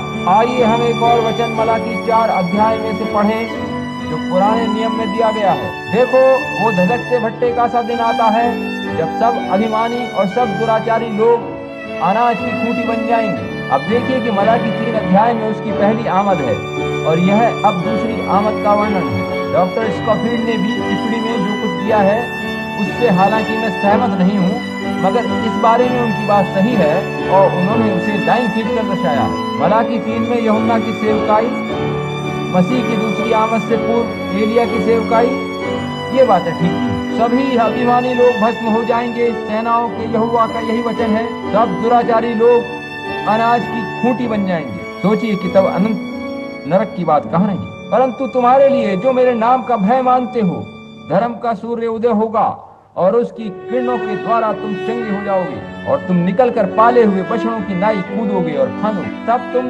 दुष्टों को लताड़ डालोगे, अर्थात मेरे उस ठहराए हुए दिन में वे तुम्हारे पांव के नीचे की राख बन जाएंगे। सेनाओं के यहोवा का यही वचन है। मेरे दास मूसा की व्यवस्था अर्थात जो विधि और नियम मैंने सारे इजरायलियों के लिए उसको होरेब में दिए, उसको स्मरण रखो। देखिए एलिया की आमद के बारे में वो क्या कहता है। मैं तुम्हारे पास एलिया नबी को भेजूंगा। पुराने नियम के अंतिम अध्याय की समाप्ति पर यही कहा गया है। देखो, यहोवा के उस बड़े व भयानक दिन के आने से पहले मैं तुम्हारे पास एलिया नबी को भेजूंगा। अब देखिए कि ये कथन यूहन्ना बपतिस्मा देने वाले के लिए नहीं हो सकता। नहीं, देखिए कि तब ना तो दुनिया भस्म हुई और ना ही दुष्ट लोग धर्मी जनों की पांव की राख बने। देखिए, नहीं, ऐसा नहीं है। लिखा है यहोवा के उस बड़े और भयानक दिन के आने से पहले, और वे पितरों के मन को उनके पुत्रों की ओर और पुत्रों के मन को पिताओं की ओर फेरेगा। ऐसा न हो कि मैं आकर पृथ्वी का सत्यानाश करूं। पवित्र शास्त्र लिखने में पवित्र आत्मा की यथार्थता या एक्यूरेसी पर ध्यान दें कि वे एलिया की 2 आमदों के मध्य कोई गड़बड़ी या अस्पष्टता पैदा नहीं कर रहा है। मलाकी 3 के अनुसार, देखो मैं अपने दूत को अपने आगे आगे भेजता हूँ। यीशु से यूहन्ना के बारे में पूछा गया था। उसने कहा था, यदि तुम इस बात को ग्रहण कर सको तो ये वही है जिसके बारे में नबियों ने कहा है कि देखो मैं अपने दूत को भेजता हूँ और वह मार्ग को मेरे आगे आगे सुधारेगा। ये वही एलिया है जो आने वाला था। मलाकी 3 के अनुसार देखिए कि पवित्र शास्त्र कितना ठीक ठीक बता रहा है। जो कोई विश्वास करना चाहे वह देखे। याद रखिए कि यीशु मसीह एक बार वचन उद्धृत करते समय बीच में ही रुक गए थे, क्योंकि उसका एक भाग तो उसी समय पूरा हो चुका था और दूसरा भाग उसकी दूसरी आमद से संबंधित था। यहाँ ऐसा था, और कुचले हुओं को छुड़ाऊं और प्रभु के प्रसन्न रहने के वर्ष का प्रचार करूं। फिर यीशु रुक गया था। अन्य जातियों पर न्याय लाने का प्रसंग उसने उद्धृत नहीं किया था, क्योंकि वह उसकी दूसरी आमद से संबंधित था। ध्यान दीजिए कि यह वचन ठीक उसी वचन की तरह से है जहाँ यूं कहा गया है, एलिया पिताओं के मनों को पुत्रों की ओर फेरेगा। अब मलाकी 4 की बात लें या मलाकी 3 को लें तो इनको आपस में मिलाए नहीं। यूहन्ना यानी एलिया जो मसीह की पहली आमद से पहले आया, उसने पुराने धर्माधीशों को, उनके हृदयों को सुसमाचार जो बच्चों को दिया गया, नया सुसमाचार, उसकी ओर उनके हृदय फेरे। अब देखिए कि बच्चों के हृदयों को पिताओं की ओर फेरेगा। आखिरी दिनों में दूसरी आमद से पूर्व एलिया प्रेरितों वाले विश्वास प्रेरित पिताओं की ओर लोगों के हृदयों को फिर से फेरेगा। देखिए कि वचन यानी पवित्र शास्त्र की बातें किस कदर क्रमवार हैं। उस समय वहाँ पुराना नियम समाप्त हो रहा था, पूरा हो चुका था। अब आज हम देखते हैं कि सांझ के समय उजियाला हो रहा है। ये सब क्या है? ये पहाड़ के सफर की अंतिम चोटी है, आगे कोई सफर नहीं है। जैसा कि मैंने आज रात कहा था, हम सभी नामधारी गिरजों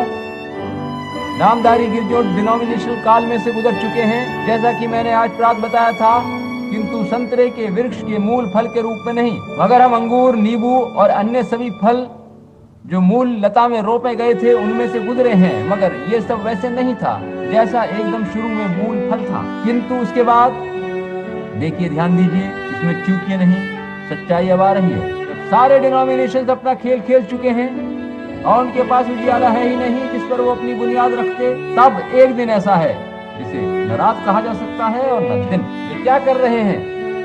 वे कर क्या रहे हैं? संतरे के पेड़ पर रोपा गया नींबू क्या करता है? वह संतरे को मिलने वाले मूल जीवन तत्व को लेकर उसमें मिलावट करके नींबू बनाता रहता है। यही तो इन नामधारी गिरजों ने परमेश्वर के वचन के साथ किया है। अपनी शिक्षाएं, प्रथाएं उसमें मिलाकर उसे लोगों के लिए प्रभावहीन बना दिया है। ये बात सच है और परमेश्वर का आत्मा यूं फरमाता है वाला वचन है। उन लोगों ने अंगूर, नींबू आदि रसदार फल पैदा किए हैं, मगर मूल संतरे नहीं। लेकिन भविष्यद्वक्ता क्या कहता है? वही नबी क्या कहता है जिसके कहे वचन से आज रात हमने सुसमाचार प्रचार करने का विषय चुना है, जिसने ये कहा था कि हे यरूशलेम की बेटी जय जयकार कर, हे सिय्योन बहुत ही मगन हो, क्योंकि तेरा राजा तेरे पास आएगा। वो दीन है और गधे पर वरन गधी के बच्चे पर चढ़ा हुआ आएगा। ध्यान दीजिए कि उसी नबी ने कहा है फसल पकने का एक समय आएगा। सूरज को धरती पर फलों को पकाने के लिए ही भेजा जाता है, किंतु फल पक क्यों नहीं पाए? वहाँ फल है ही नहीं जो पकते, किंतु बीज में छिपा मूल जीवन धीरे धीरे आगे बढ़ता रहा है। नारंगी का भेष भरकर अंगूर आए और संस्था वाले गिरजों से बंध गए, क्योंकि वे अंगूर थे। दोबारा फिर से कुछ उगा और पता लगा वो भी मात्र नींबू ही थे। फिर से कुछ उगा और पता चला कि वह भी मूल फल ना होकर कुछ और ही था। और अंत में पेड़ के सबसे ऊपरी सिरे पर जो कुछ उगा वह आधा नींबू और आधा नारंगी से मिश्रित फल था। मिलावटी नस्ल थी, दूषित नस्ल थी। उसी मूल पेड़ से मिलावटी दूषित नस्ल वाले फल पैदा हुए। छिलका उभर कर आया जो असली दिखाई दे रहा था, यानी हो सके तो चुने हुए को भी भरवा दे। दिखाई तो संतरा दे रहा था मगर संतरा था नहीं। किंतु कहा गया है कि जब कलीसियाएं संस्थागत मामले से बाहर आएंगी तो उजियाला होगा। जब वह इन नामधारी गिरजों से बाहर आकर खिलेगी तो उसमें फिर से वही मूल संतरे उगेंगे जो पहले तब थे जब वह मूल बीज जो धरती में समाया गया था, तब उजियाला होगा। ये सब क्या आकर्षण है? परमेश्वर अपने वचन को पूरा कर रहा है। ऐसा होगा, इसके लिए पुराने नियम में 2 गवाहियां दी गई हैं। नए नियम में से हम यूहन्ना 14:12 देखें। यीशु ने कहा, जो मुझ पर विश्वास करता है ये काम जो मैं करता हूँ वो भी करेगा। लूका 17:22 से 30 भी देखें। वो कहता है, जब सदोम नाश किया गया उससे पूर्व जैसा लूत के दिनों में था, मनुष्य के पुत्र के आने के दिनों में भी वैसा ही होगा जब मनुष्य का पुत्र प्रकट होगा। जरा वचन पर ध्यान दीजिए। मनुष्य का पुत्र यीशु मसीह है जो कल, आज और युगान युग एक सा है। नामधारी गिरजों डिनोमिनेशंस के परे पेड़ की चोटी पर मूल फल प्रकट हो गया है। यूहन्ना 14 और 15 में यीशु क्या कहता है?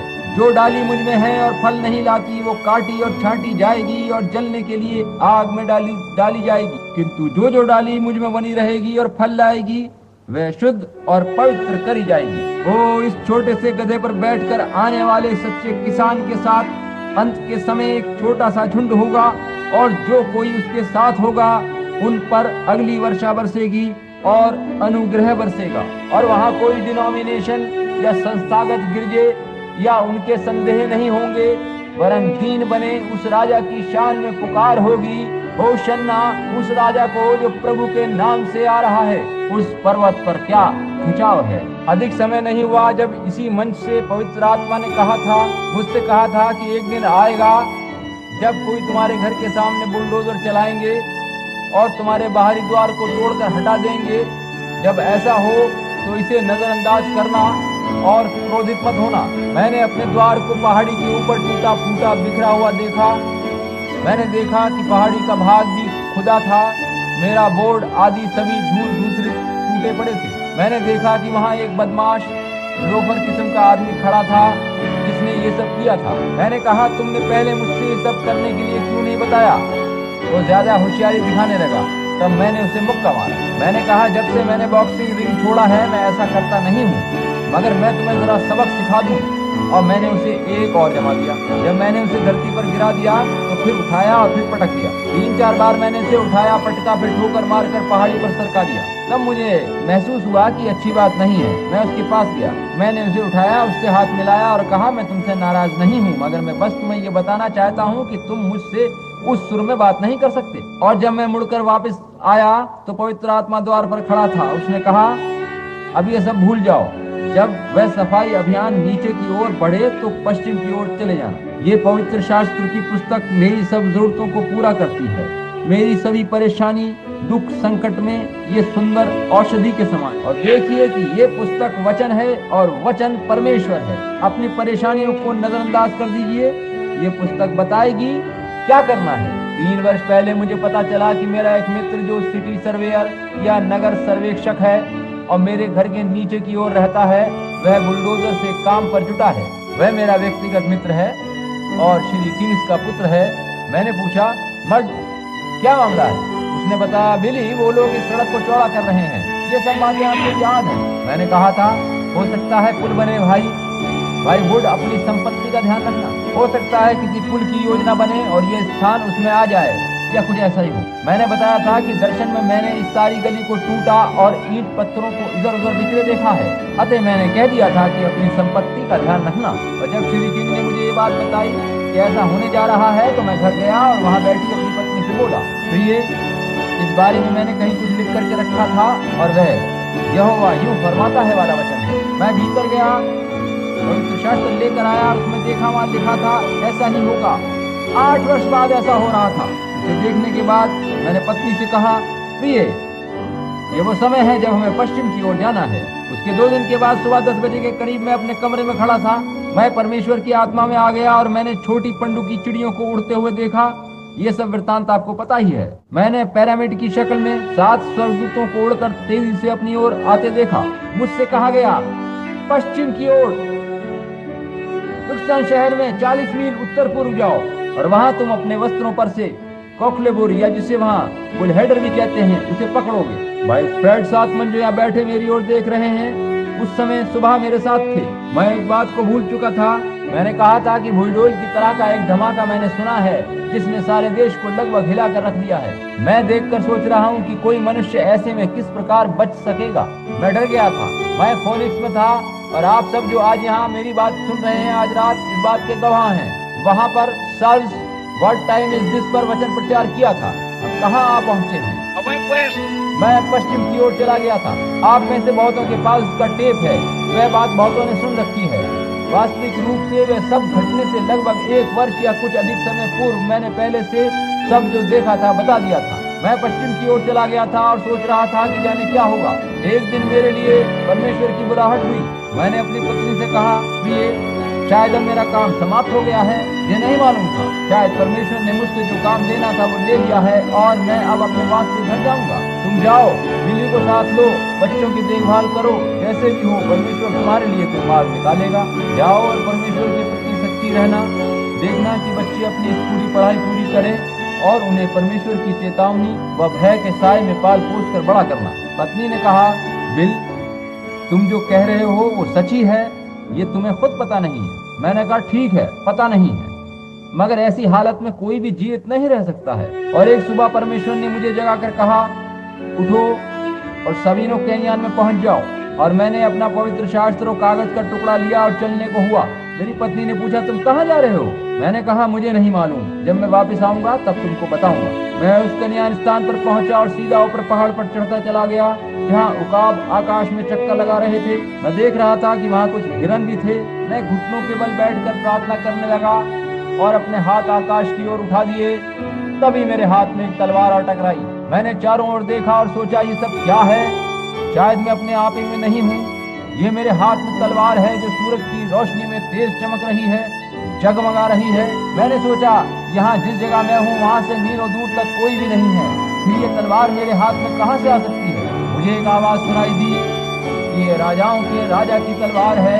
मैंने कहा, एक राजा अपने सिपहसालार को तलवार देता है। तब उस आवाज ने फिर कहा, ये किसी एक राजा की तलवार नहीं है, वरन राजाओं के राजा द किंग्स स्वॉर्ड है, और ये प्रभु का वचन है। मुझसे कहा गया कि डरो मत, ये केवल तीसरा खिंचाव या थर्ड पुल है और इसके द्वारा तुम्हारी सेवकाई प्रकट करी जाएगी। मैं अपने एक मित्र के साथ शिकार खेलने जा रहा था और नहीं जानता था कि क्या होने जा रहा है, और किसी ने मुझे बुलाया, और ये वही शख्स था जिसने प्रभु के स्वर्गदूत वाले चित्र की बहुत आलोचना करी थी। मुझे उसके घर ह्यूस्टन पहुंचना था, क्योंकि उसका पुत्र सख्त बीमार था और वह मृत्यु की कतार में खड़ा और कुछ ही दिनों में मरने वाला था। वह व्यक्ति मुझे वहां मिला और मुझसे लिपट गया और कहने लगा, सोचो कि जिस आदमी की मैं इतनी आलोचना करता रहा हूँ, वही मेरे पुत्र का जीवन बचाने यहाँ आ गया है। उसे एक जीवन को बचाने के लिए मानव संस्था ने मुझे ऑस्कर या जो भी आप उसे कहते हैं उससे सम्मानित किया। उसके बाद हम ऊपर पहाड़ पर शिकार खेलने गए। एक सुबह मैं और भाई फ्रेड जब शिकार के लिए चले तो मेरे पास मेरी दूरबीन थी और मैं देख रहा था कि वे किस जगह जा रहे हैं। मैंने कहा था कि भाई फ्रेड, आप बहुत सुबह जब दिन निकलने वाला होता है ऊपर पहाड़ पर उस ओर चले जाना और मैं दूसरी ओर जाऊंगा। सुअरों पर मैं गोली नहीं चलाऊंगा, मगर यदि उनका झुंड मेरी ओर आया तो उनके सामने गोली चलाकर उन्हें वापस तुम्हारी ओर भगा दूंगा। भाई फ्रेड उस बताए हुए स्थान पर चले गए थे, मगर वहाँ कोई भी जंगली सुअर नहीं था। उन्होंने मेरी ओर हाथ हिलाया और मैंने देख लिया। मैं नीचे की ओर एक गहरी खंदक सी में उतर गया। उस समय सूरज बस निकल ही रहा था। मैं पहाड़ी के दूसरी ओर जा पहुंचा और उस समय भविष्यवाणी के बारे में मैं बिल्कुल नहीं सोच रहा था।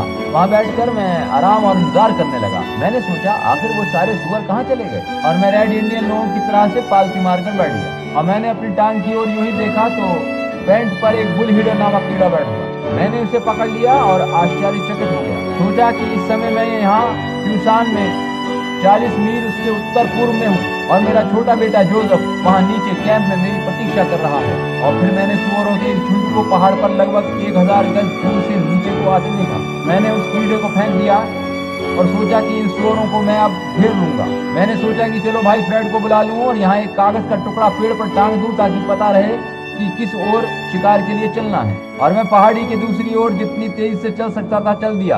अचानक मुझे ऐसा लगा कि किसी ने शायद मुझे गोली मार दी है। मैंने कभी इतनी जोर का धमाका नहीं सुना था, सारा नगर हिल गया होगा। और ज्यों ही ऐसा हुआ तो 7 स्वर्गदूत एक झुंड के रूप में मेरे सामने आकर खड़े हो गए। थोड़ी देर बाद मैं भाई फ्रेड और लोगों से मिला तो भाई ने पूछा कि ये धमाका क्या था। मैंने कहा, ये वही बात थी।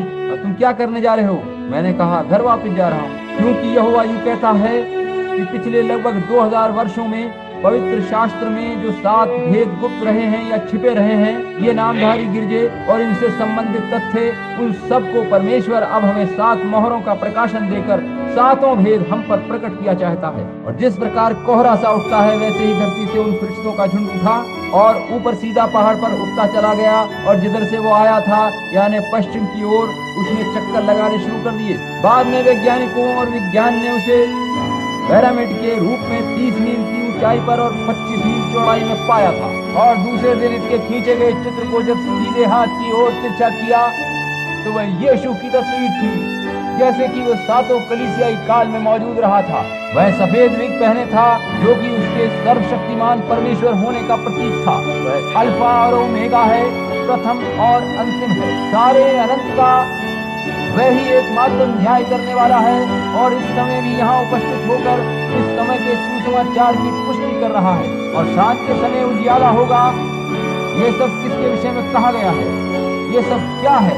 मैं पश्चिम की ओर चला गया था और उसी पहाड़ पर से गुजर रहा था, और भाई बैंक्सवुड मेरे साथ थे। मुझसे कहा गया कि एक पत्थर फेंको और श्रीमान वुड से कहो कि वह परमेश्वर की महिमा देखेंगे। यह यहोवा यूं फरमाता है वाला वचन है। ठीक दूसरे दिन जब हम वहां खड़े थे तो एक चक्रवात सा आया और उसने धमाके के साथ पूरे पहाड़ को हिला दिया। उड़ती चट्टानों ने पेड़ों की चोटियों को काट दिया और वह मेरे सिर के ऊपर से 3-4 फीट की दूरी से गुजरती रही। वहां पर 3 बड़े बड़े धमाके हुए और मेरे साथी भाई लोग दौड़ते हुए मेरे पास आए। वहां लगभग 15 व्यक्ति खड़े थे, जिनमें प्रचारक आदि थे। वे पूछने लगे, ये क्या था? ये कैसा धमाका था? और मैंने कहा था, पश्चिमी तट पर परमेश्वर का न्याय आ पहुंचा है। उसके लगभग 2 दिन के बाद अलास्का में भूडोल आया और उसने लगभग उस नगर को डुबा दिया। एरिज़ोना के कोलोराडो जंगल में सनसेट माउंटेन पर वह कैसी ज्योति थी। यह कैसी अजीब बात है कि वहाँ पश्चिम और पूरब से लोग कारों में जाते हैं और चट्टानों के छोटे छोटे टुकड़े बटोर कर लाते हैं जो वहाँ बिखरे पड़े हैं। और उन टूटे प्रत्येक टुकड़े के 3 हिस्से हैं, 3 सिरे हैं, यानी 3 का अर्थ है 1। वे टुकड़े लोगों ने उठाकर अपनी मेज पर पेपर वेट आदि के रूप में प्रयोग किए हैं। सारे देश में लोगों ने यही किया है। कोलोराडो के जंगल में उस सनसेट माउंटेन पर आखिर ये कैसी अजीब घटना घटी थी। भाई जूनियर जैक्सन, आप यहाँ बैठे मेरी बात सुन रहे हैं। क्या आपको याद है कि मैंने आपके स्वप्न का अर्थ बताया था और कहा था कि जब सूरज डूब रहा होगा तब ये सब होगा? और देखिए, ये घटना सनसेट माउंटेन नामक पहाड़ पर हुई है। सूरज डूबने का समय यानी सांझ का समय है। सांझ के समय का सुसमाचार एक इतिहास बनाता चल रहा है। एक भविष्यवाणी थी जो अब पूरी हो रही है। ट्यूसान नगर से 40 मील उत्तर पूर्व में कोलोराडो के जंगल में सनसेट पहाड़ पर उजियाला चमका है। आप नक्शे में देखें कि क्या वहाँ सनसेट पीक है। ठीक वहीं पर यह सब घटित हुआ है। बीते दिन तक मैं स्वयं इस बात को नहीं जानता था। प्रत्येक वो चीज जो कभी मरती नहीं है वह लगातार आगे बढ़ती रहती है। उस घटना से जो घटित हुई थी और उस चित्र से जिसमें यीशु हमें देख रहा है, ये सब बातें सनसेट पहाड़ पर हुई थी। तो ये है कि सांझ के समय का प्रकाश आ पहुंचा। परमेश्वर स्वयं को प्रकट कर रहा है। ये सब क्या है? ये सच्चाई है कि परमेश्वर और मसीह एक हैं। सफेद विग धारण किए है वो। कितने लोगों ने ये देखा था कि सफेद विग का क्या अर्थ होता है? जब हमने प्रकाशित वाक्य 1 अध्याय का अध्ययन किया था, देखिए कि वो सर्वोच्च परमेश्वर है, सर्वशक्तिमान परमेश्वर है। उसके पास ही केवल सारे अधिकार हैं। उसके अलावा कोई और आवाज नहीं, कोई दूसरा ईश्वर नहीं, नहीं कुछ भी नहीं, उससे ऊपर कुछ भी नहीं है। उसके अंदर परमेश्वर सदैव वास करता था। वह स्वर्गदूत स्वयं ही उसका विग या सफेद बालों वाला टोप बन गए थे। आमीन। माउंट सनसेट नामक पहाड़ पर क्या हुआ था? परमेश्वर अपने वचन की पुष्टि कर रहा था कि ये सब शोर शराबा जो यहाँ हो रहा है वो क्या है।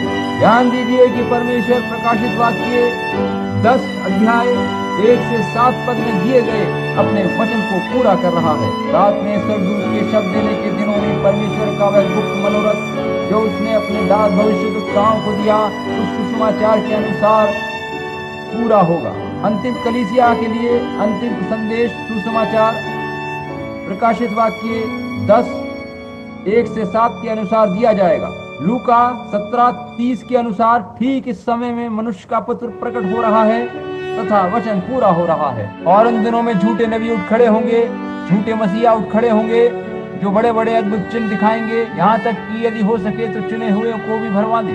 आज भी लोग संदेह में हैं और गिरजे हमेशा की तरह से उलझन में फंसे। इस बारे में ट्यूसान शहर में सभी वैज्ञानिक इस घटना के बारे में समाचार पत्रों में लिख रहे हैं। माउंट लेमन में विज्ञान के लगाए गए बड़े बड़े कैमरे भी उसको उस स्थान से उड़ते हुए नहीं देख पाए जहाँ की हम खड़े थे। वह स्वर्गदूतों का झुंड उठता हुआ पश्चिम की ओर बढ़ गया, जो इस बात का प्रतीक था कि समय पूरा हो चुका है। और वह थोड़ा सा टुकड़ा जो पश्चिमी छोर पर जमकर रह गया था, इस बात को बता रहा था कि अन्य जातियों का समय खत्म हो रहा है।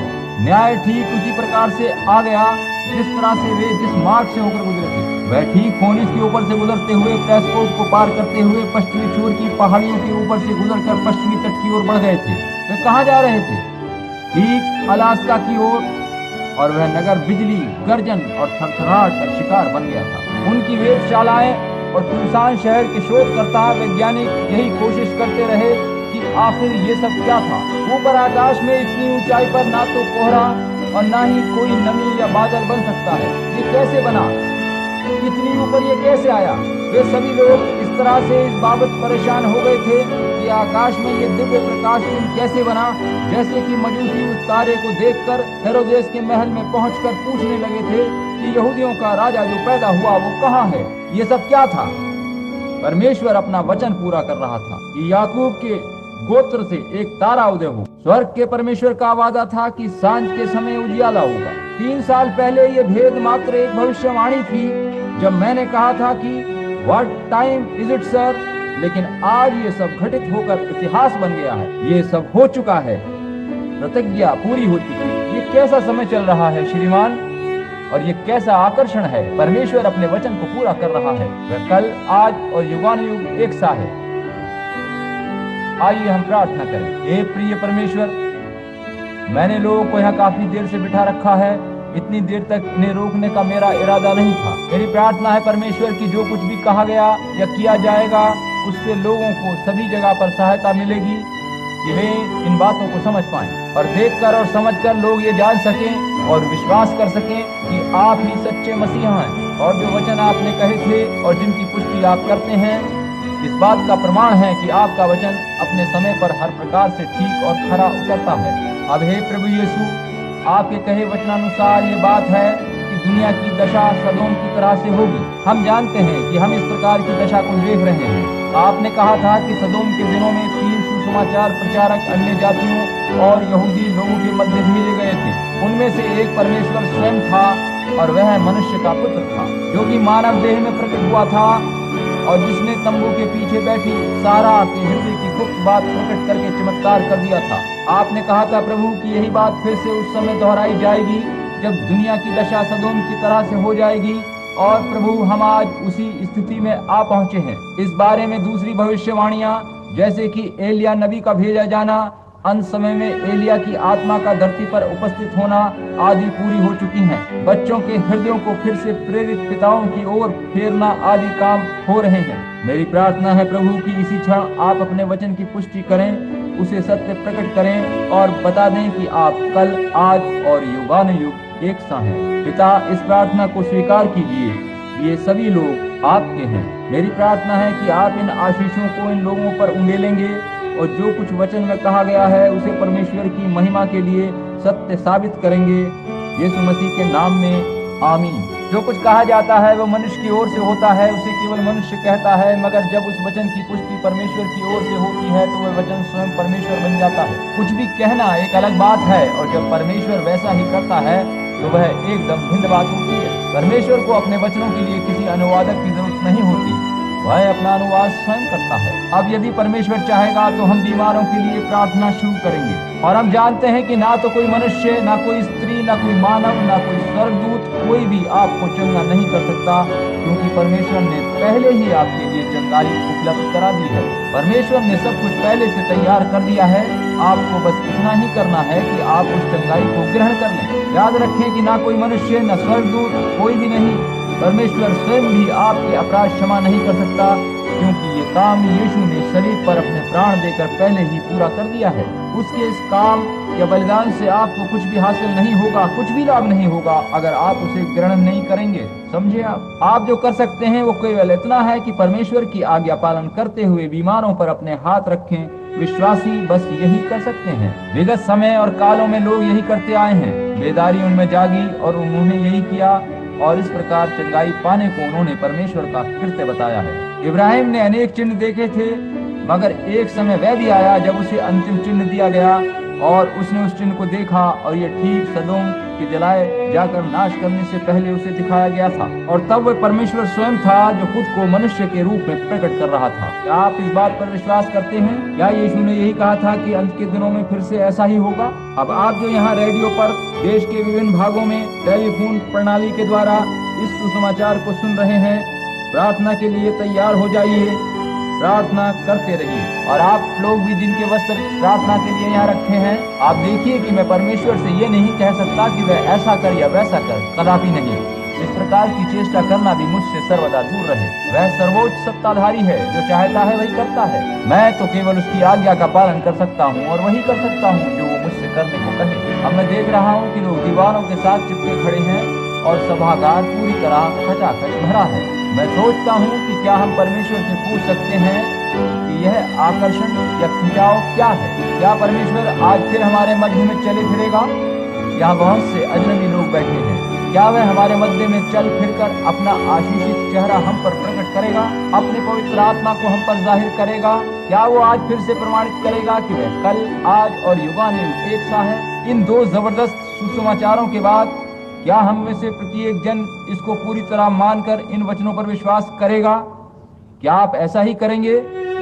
ठीक है, बजाय इसके कि मैं लोगों को प्रार्थना के लिए यहाँ आगे बुलाऊं, क्योंकि खचाखच भीड़ है, गर्मी है, लोग दीवार के साथ कतार में खड़े हैं। मैं देख रहा था कि इस ओर से प्रार्थना के लिए बुलाऊं, मगर वहाँ खड़े खड़े ये संभव नहीं है कि लोग यहाँ तक आ सके। क्या इस ओर से बुलाऊं? नहीं, इधर भी मार्ग नहीं है।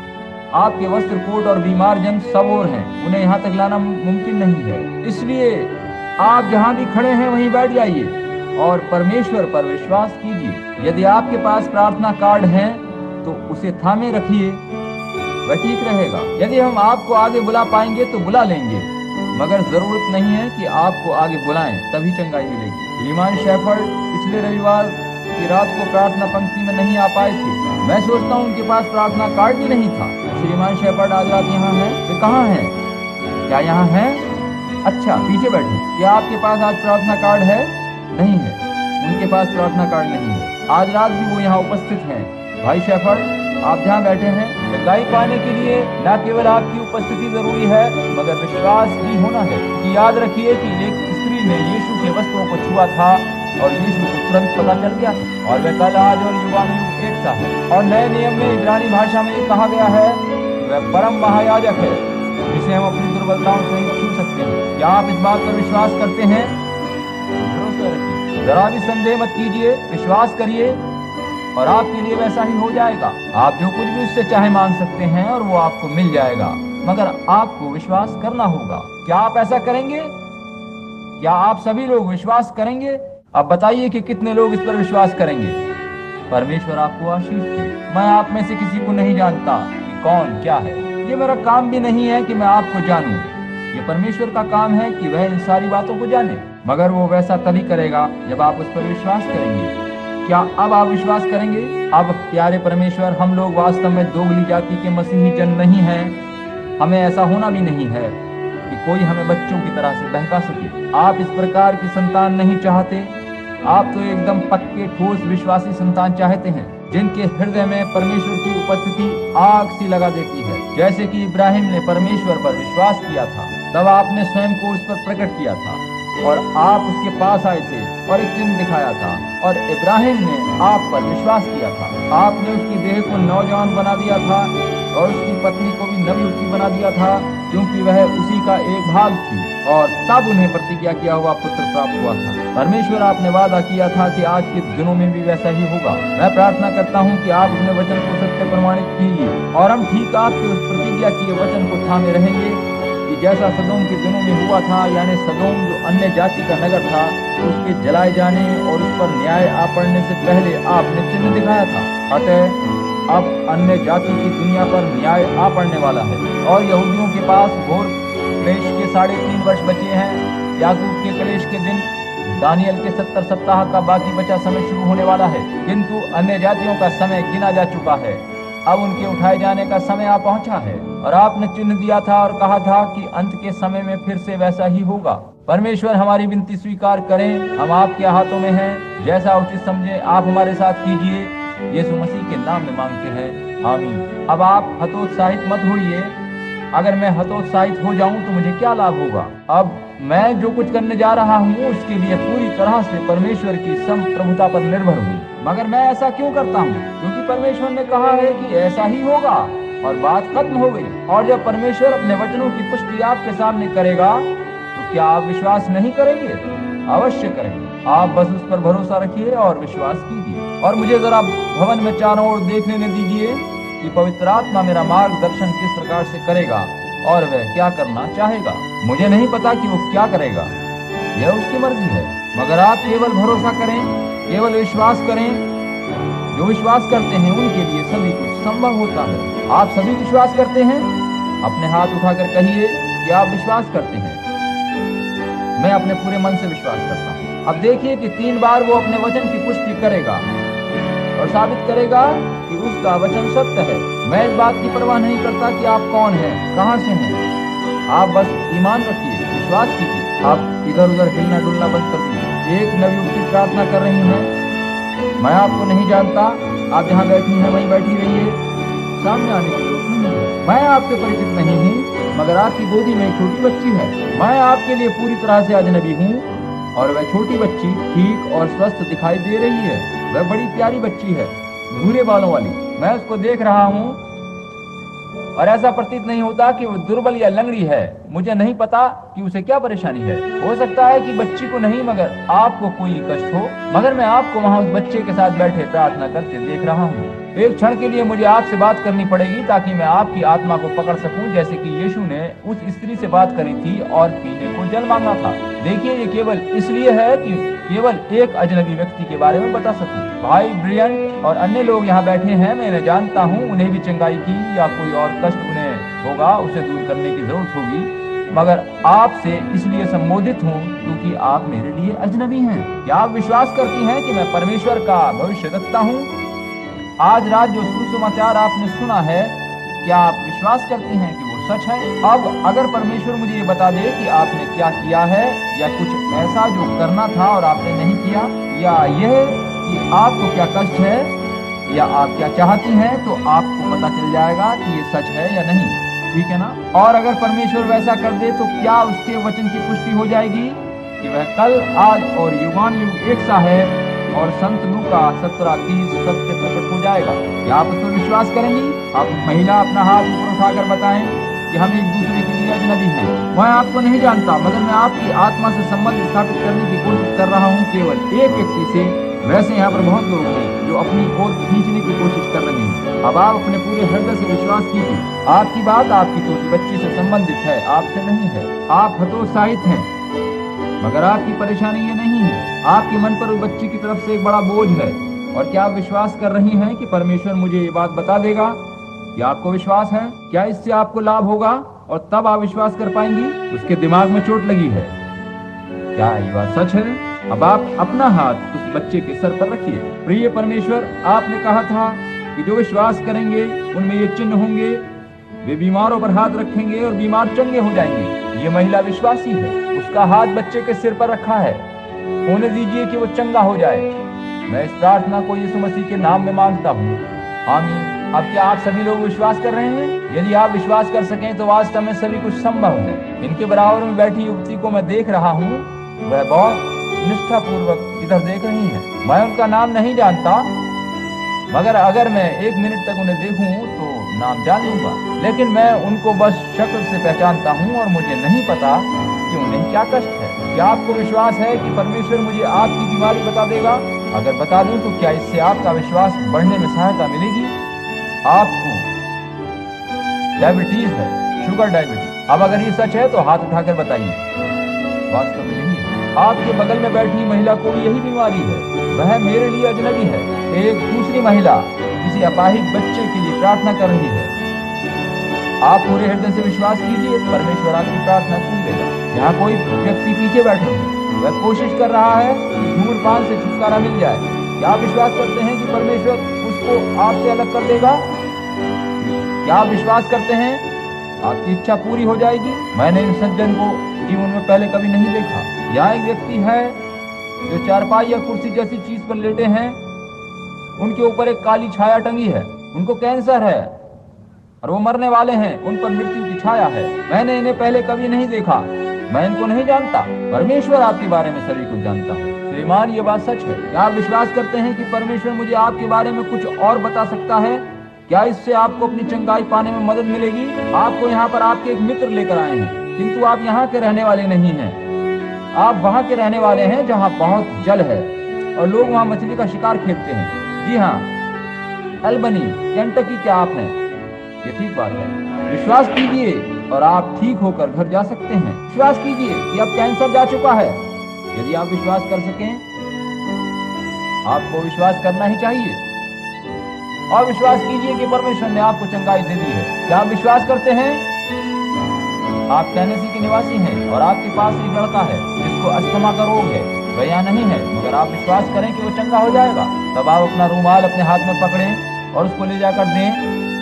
अगर आप विश्वास करेंगे तो वो चंगा हो जाएगा। डॉक्टर वेली के उस ओर बैठी युवती चिल्ला रही है। उनके ऊपर भी काली छाया है। मैंने इनको जीवन में पहले कभी नहीं देखा। कैंसर है, इनके लिए अगर कुछ ना किया गया तो ये मर जाएंगी। युवती, क्या आप विश्वास करती हैं कि परमेश्वर आपको चंगा कर देगा? आपको चंगाई मिल सकती है अगर आप बस विश्वास करें। इनके ठीक पीछे एक महिला बैठी है जिन्होंने अपने रूमाल को मुंह पर डाल रखा है। वह भी बीमार हैं और उनके पेट में अल्सर है। आपने जादू टोना भी करवाया। अंधविश्वास में फंसकर आप गिर गई हैं। कोई आपको यहाँ लेकर आया है। आपको स्त्री रोग है। यदि आप विश्वास करें तो घर जाइए और चंगाई पाइए। आप नवयुवक, आप मेरे लिए अजनबी हैं जो ठीक मेरे सामने बैठे हैं और मेरी ओर देख रहे हैं। आप कहाँ के रहने वाले हैं? प्योर्टो रिका या कुछ इसी प्रकार का स्थान है। मेरा मतलब है, मैं आपके लिए अजनबी हूँ। आप जानते हैं कि आप तो हमारे देश के निवासी भी नहीं हैं, मगर क्या आप विश्वास करते हैं कि परमेश्वर आपके मन की इच्छा पूरी कर सकता है? यदि मैं आपके मन की इच्छा बता दूं तो क्या आप उसे ग्रहण कर लेंगे? आप पवित्र आत्मा का बपतिस्मा पाना चाहते हैं, ये सच है। मेरे भाई, पवित्र आत्मा पाइए। यहाँ पर पीछे की ओर एक अश्वेत सज्जन बैठे हैं जिनके हृदय पर बोझ है और वह उनकी पत्नी के संबंध में है। वह यहाँ है भी नहीं, उनके पांव में कष्ट है। क्या आप विश्वास करते हैं कि परमेश्वर उन्हें चंगा करेगा? आप यहाँ अजनबी हैं। आप समुद्र पार से आए हैं। आप जमैका से आए हैं। क्या आप विश्वास करते हैं कि परमेश्वर मुझे बता सकता है कि आप कौन हैं? आप मिस्टर ब्रेडन हैं। क्या आप विश्वास करते हैं यीशु मसीह कल, आज और युगानुयुग एक सा है? इस छोर पर श्रीमती राइट के पास एक महिला बैठी है। इनके हृदय पर भी एक बोझ है। वह अपनी बेटी के लिए प्रार्थना कर रही हैं जिसका ऑपरेशन होने वाला है। क्या आप अपने पूरे हृदय से विश्वास करती हैं अपनी बेटी के बारे में कि यदि आप उसमें विश्वास जगा सकें तो ऑपरेशन की जरूरत नहीं पड़ेगी? चंगाई मैं नहीं दे सकता। उधर पीछे बच्चों के बैठने के स्थान पर मैं प्रभु के आत्मा को या स्वर्गदूत को, ज्योति प्रकाश को चलता फिरता देख रहा हूँ। वह एक ही नवयुवती के ऊपर स्थिर है जिसे आत्मिक रोग है और वह आश्चर्यचकित है। ऐसा लगता है कि जैसे भी हो मैं इनको जान गया हूँ। यह नवयुवती हैं और इन्हें स्त्री रोग भी है। जी हाँ, उनका नाम श्रीमती वेस्ट, डेविड वेस्ट है और वे अलाबामा से आई हैं। विश्वास कीजिए, परमेश्वर आपके लिए आपकी प्रार्थना ग्रहण कर लेगा। जिन दिनों में मनुष्य का पुत्र प्रकट किया जाएगा तो उजियाला होगा। अगर ये वही यीशु नहीं है जो कल, आज और युगानुयुग एक सा है, तो फिर मानो कि मैं कुछ भी नहीं जानता। क्या आप इस बात पर विश्वास करते हैं? जो विश्वास करते हैं उनके लिए सभी कुछ संभव है। दूर दूर जो लोग माइक्रोफोन पर और यहाँ इस आराधनालय में हैं, आप में से कितने लोग अपने हाथ उठाकर यूं कहेंगे कि मैं विश्वासी हूँ? अब देखिए कि बाहर भी सभी ने अपने हाथ उठाए हैं और संदेह नहीं कि बाहर भी आप जहाँ कहीं भी हैं आपके हाथ भी उठे हैं। अब अपनी आंखें बंद कीजिए और जो भी आपके निकट है उस पर अपने हाथ रखिए। उनके हाथ पकड़ लीजिए और उनके कांधे पर हाथ रखिए। मैं अपने हाथ इन वस्त्रों पर रखे। देखिए कि आज परमेश्वर ने क्या किया है। देखिए कि अभी क्या किया गया है। उसके दिव्य प्रकाश युक्त चेहरे को देखें जो दिव्य प्रेम से जगमगा रहा है। उसके अनुग्रह के आशीषित भागीदार हैं हम, मानो उसके ताज में जड़े मोती हैं। अब आइए हम प्रार्थना करें। सभी जगह लोग प्रार्थना करें। प्रिय परमेश्वर, वह घड़ी आ पहुंची है जिसका क्या अर्थ है? परमेश्वर अपने वचन को पूरा कर रहा है। प्रभु, आकर्षण क्या है? वो यही है कि परमेश्वर अपने वचन को पूरा कर रहा है। देश के बाहर टेलीफोन प्रणाली से लोग ये वचन सुन रहे हैं। सैकड़ों लोगों ने अपने हाथ एक दूसरे पर रखकर एक तट से दूसरे तट तक प्रार्थना में सिर झुकाए हैं। उत्तर से दक्षिण, पूरब से पश्चिम तक लोग आपके सम्मुख झुके हैं। यहाँ विदेश से आए लोग भी बैठे हैं। बहुत से राज्यों, मैक्सिको, कनाडा आदि से लोग आए हैं और एक दूसरे पर हाथ रखकर प्रार्थना कर रहे हैं। परमेश्वर अपना वचन पूरा कर रहा है। ये सब कैसे हो रहा है कि एक व्यक्ति पवित्र आत्मा की सामर्थ में यहाँ खड़ा लोगों की गुप्त बातें प्रकट कर रहा है, जैसे यीशु ने शमौन पतरस से कहा था, मेरा नाम शमौन है और तू योना का पुत्र है। उस स्त्री से कहा था, जा जाकर अपने पति को यहाँ बुला ला, मेरे पास कोई पति नहीं है। तू सच कह रही है, तू 5 पति कर चुकी है। उस स्त्री ने कहा था, मुझे पता है जब मसीहा आएगा तो ऐसी ही गुप्त बातें बताएगा, मगर तू कौन है? यीशु ने कहा, मैं वही हूँ। और प्रभु, आप कल आज और युगानुयुग एक सा हैं, और आपने वादा किया है कि जो काम मैं करता हूँ तुम भी करोगे, वरन इससे भी अधिक काम करोगे, क्योंकि मैं पिता के पास जाता हूँ। और देखो, अंत के समय में मैं एलिया नबी को तुम्हारे पास भेजूंगा, और वह लोगों के विचार परिवर्तन करेगा। वह बच्चों के हृदय प्रेरित पिताओं की पवित्र शास्त्र की शिक्षा की ओर फेरेगा, और सांझ के समय उजियाला होगा। हे स्वर्ग के महान परमेश्वर, हम यहाँ तक आ पहुँचे हैं, वो घड़ी आ पहुँची है।